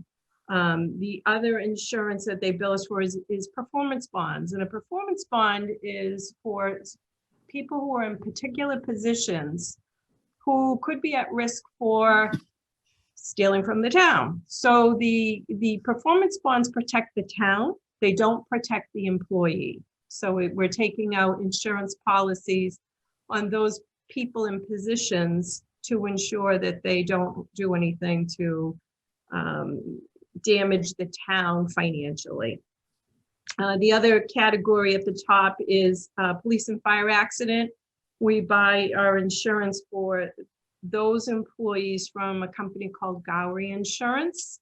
And they're a great company to work for. They do a lot for us to work with the doctors if we have injured on duty police officers or firefighters to see what are our options and what can we do. Is there a potential for light duty in some cases, or can we bring them back sooner if the doctor takes certain actions? So the budget at the top is increasing in total about $40,000. As you can see, it's going from 1.102 million to 1.142 million. Primarily, my concerns in those areas are police and fire accident. We're adding personnel. As soon as we have police officers finish the academy, they go on the injured on duty insurance. They're not part of workers' comp anymore. So we have to plan ahead. Even though we're short, as we all know right now, in police officers, we're really hopeful that we can get some police officers to be capable enough of entering the academy and then finishing that academy and becoming full-fledged student officers in training for the police department. And we also added a number of fire positions, as you're all aware of also. So the increase covers some of that also. Every year we do a claims review, look at past year claims.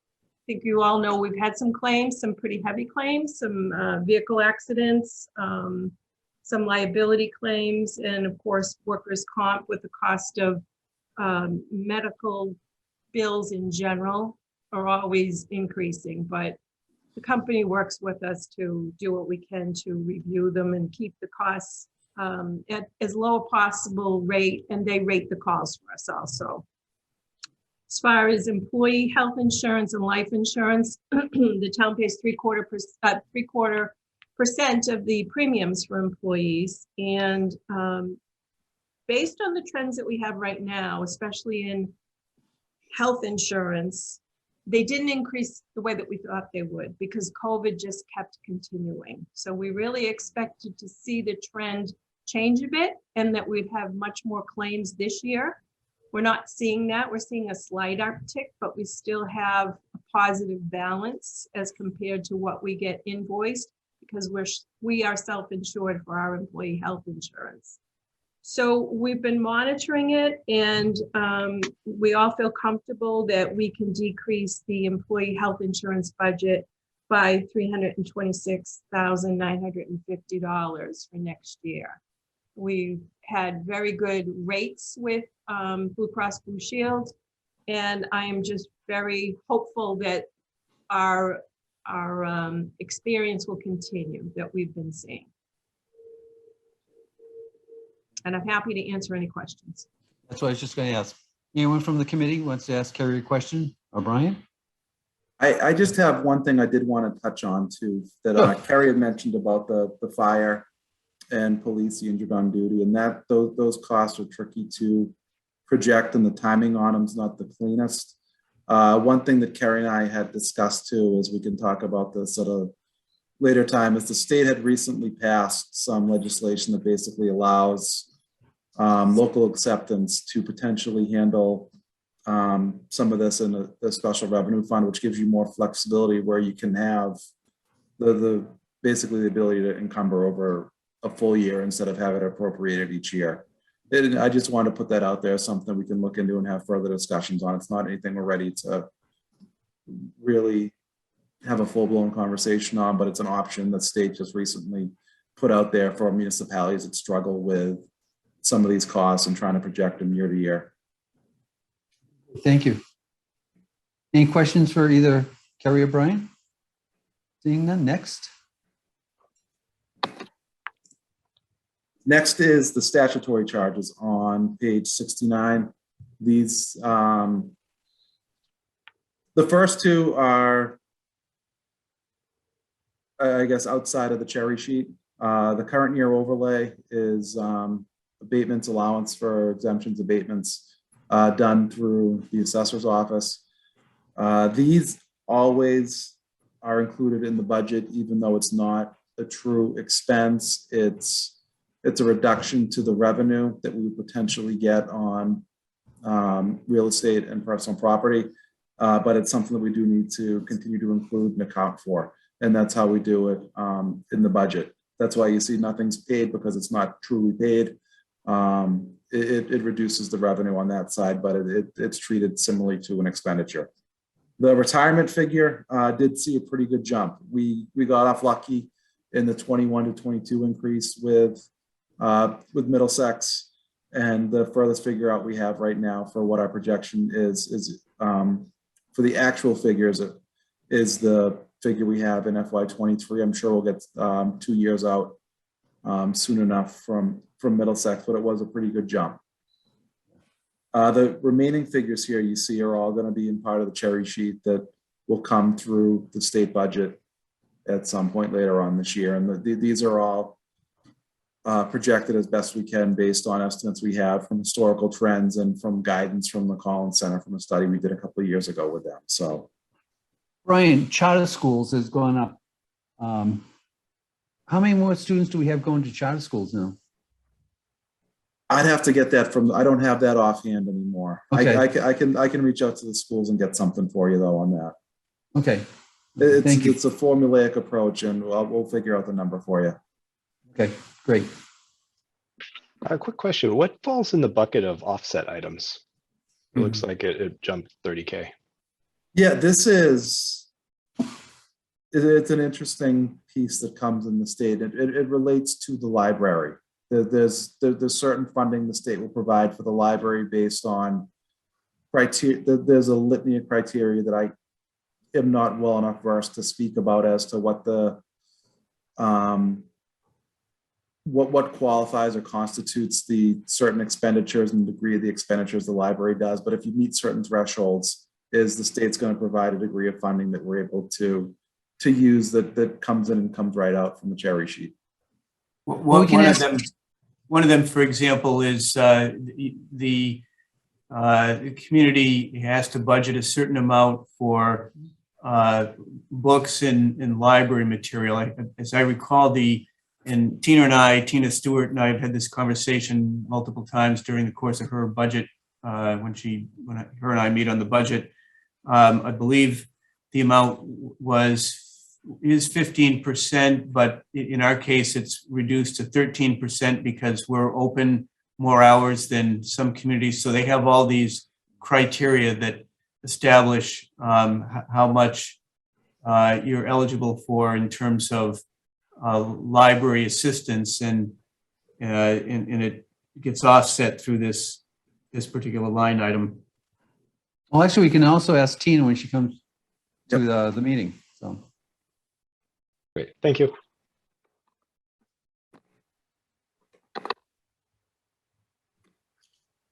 The old, If we don't have any more questions on that, we can move on to page 70, which is for the warrant articles. okay, These are literally all the same as they had been last year.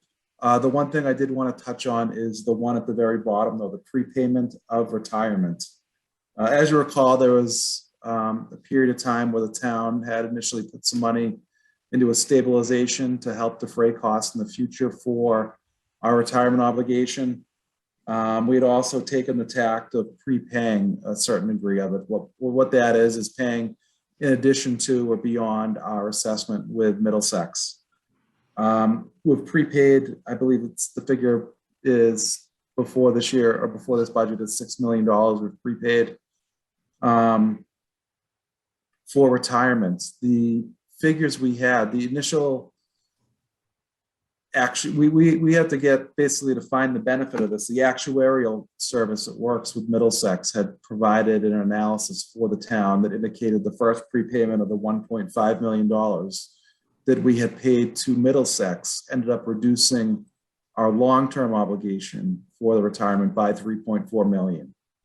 And basically along that same trend, as I believe that when we had put it up to about 3 million for prepayments, it was around 6.5 to 6.7 we had seen in benefit from the prepayment to reducing our obligation down the road for our pension. So that is pretty notable, and that seems like it's well worth the money, spending it on the front end and hoping that we defray the cost by or before the 2035, 2037, wherever it falls now, with the county board. You know they'll keep raising that, right? Every I year. know. They'll raise It that keeps until. sliding, but we're, you know.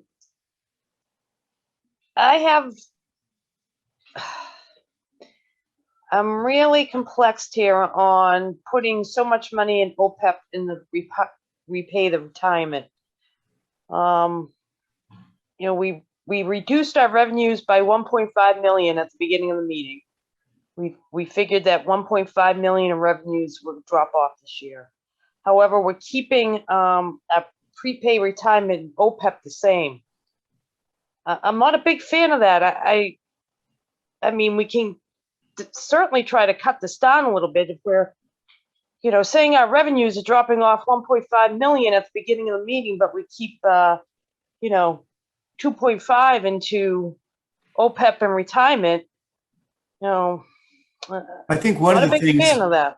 one of the things that's important to consider is, you know, how Standard & Poor's looks at this. And, you know, when we had our last valuation, and Brian can certainly speak to this, or Carrie, because they were involved in the process as well. But the report that was issued was they were very favorably impressed with the fact that we continued to put money aside to pay down our pension liability, but they also expressed some measure of concern as to how whether the town would be able to sustain this. So I think it's incredibly important that that we sustain these efforts, even as we're getting into some fairly significant building projects, because when they look at this, and obviously they're looking at risk and want to be able to make recommendations to bond investors, you know, if we start to dial back on some of these things, I think that's going to raise a flag. I don't know if Brian or Carrie want to add anything on that. I think one of the things that precludes us from getting a AAA rating is their feelings towards the retirement board as a whole and the way that their funding rate is across the board. And I do believe that improving our long-term position on the retirement pension obligation is strongly beneficial for the town. We're never going to get a AAA rating. You know, they're just not going to do it. We have a lot of money in the coffers. It's just I know a demographic. They're just not going to do it. So trying to get to that goal, I think, is fruitless at this point. However, with that said, we need to keep our bond rating as it is. And I think a little cutback on this isn't going to have your bond agencies decrease your bond rate. I really don't. If you look at the communities around us, you know, they're putting in a lot less in the ones that are rated the same as us. You know, I agree we need to do something, but maybe not to this extreme this year, especially with so many projects coming. And with you saying our revenues are down, you know, 1.5 million. Well, I understand, but I guess I respectfully disagree that we need to stay the course. We need to make the point to S&P, because we will have to go visit them again, that, you know, notwithstanding some revenue fluctuations and cost of big projects here, that we're prepared to continue to pursue retiring the pension liability. I think that should be our first objective, and it's certainly, you know, it's going to take some time, but by continuing to make these prepayments, it's in my estimation, you know, going to be able to get us to a point at some time, whether it's 10 years out or 15 years out or whatever that timeline is, but it's going to have an impact on our pension liability.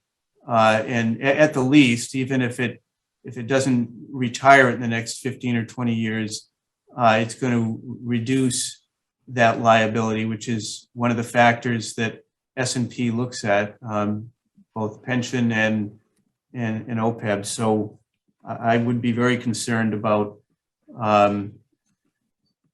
you know, starting to withdraw on those commitments.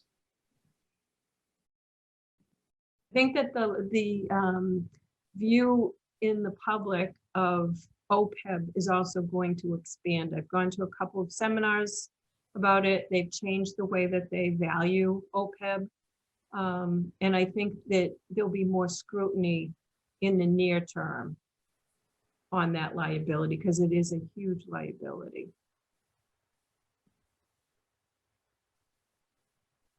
What are our current liabilities right now? The retirement and OPEB, they both are sitting around between 90 and 100 million long-term, I believe, are the figures. So they've, as Marion had said, they do fluctuate, but they both remained around there. Okay.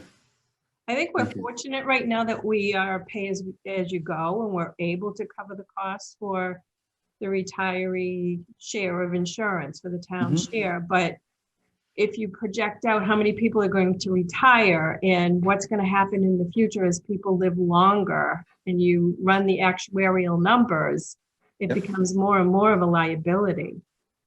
So I don't think we can ignore it, because we're not paying what they used to call the ARC, which is what they expect you to pay. And they call it something different now. I don't remember, Brian, if you remember what they call it, but it used to be the ARC, the annual required contribution. And now they look at your liability a little bit different, and they call it something else, but we're not anywhere near what our required contribution should be, only because we don't really have to pay it. Yeah. Okay. Neither is any other community. True, I know, but It's just not us. I mean, I want to make that clear to everybody that no community contributes what they're supposed to. And it's well, just, there were some towns that have done so well. well, you get your Wellesleys that are completely caught up.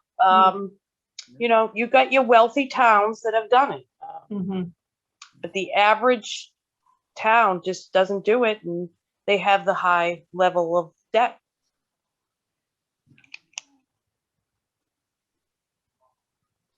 Brian? What else have we got? Question, we have the capital on 71, 72, and 73. Those are going to go as each department with the capital equipment, capital items come up, is they're going to work through those. Otherwise, you have water as informational. It's not part of the operating budget. And then sewer, which is its own enterprise fund. That does present a balanced budget from the revenue we showed on the front end. But otherwise, that is the operating budget, at least on the general government side of things for FY '23 as presented last night. Thank you. I appreciate it. Jeff? Thank you. I think that's it on our end. I guess just to summarize here in terms of follow-up items, it looks like going forward, there's a request for a breakdown of contractual services information and a 2-year history on that for all departments. There was a question about the number of tax titles in land court, current balance in the salary adjustment account, and the number of students in charter schools. Yes. Yep. Okay. Okay, thank you. Yeah. I'm going to take things a little bit out of order. Mr. O'Neill, do we have any public people? Mr. Chairman, unfortunately, we do not. Thank you. I appreciate it. Next, on the agenda, we have our minutes. Has everyone read November 17th minutes? I'll entertain a motion. I do have one comment for the November 17 minutes. I was just reading through it on page 4 of 5. It looks like we might have missed the result of the last item. Unanimously roll call and voted is not there.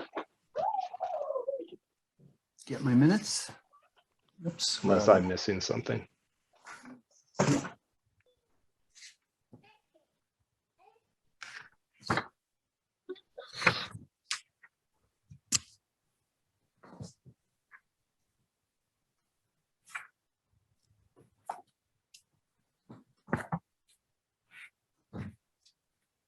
David, which one was it? Page 4 of 5, November 17th. Okay, I got 4 and 5. And at the bottom, it asks for a vote. It was unanimously by roll call, semicolon, and then I think this supposed to be voted underneath. You're right, there should be. It's not. Would you like to make the motion to amend it?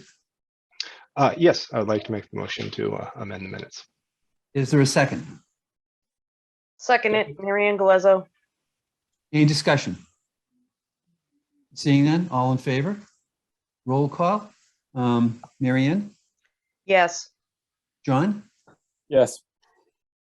Joe? Yes. David? Yes. Scott? Yes. Myself, yes, passes. Next is the minutes from December 9th, 2021. I'll entertain a motion. I'll make the motion, accept the minutes. Is there a second? I'll second. Discussion. Seeing and ready for the vote? Scott? Yes. John? Yes. Mary Ann? Yes. Joe? Yes. David? Yes.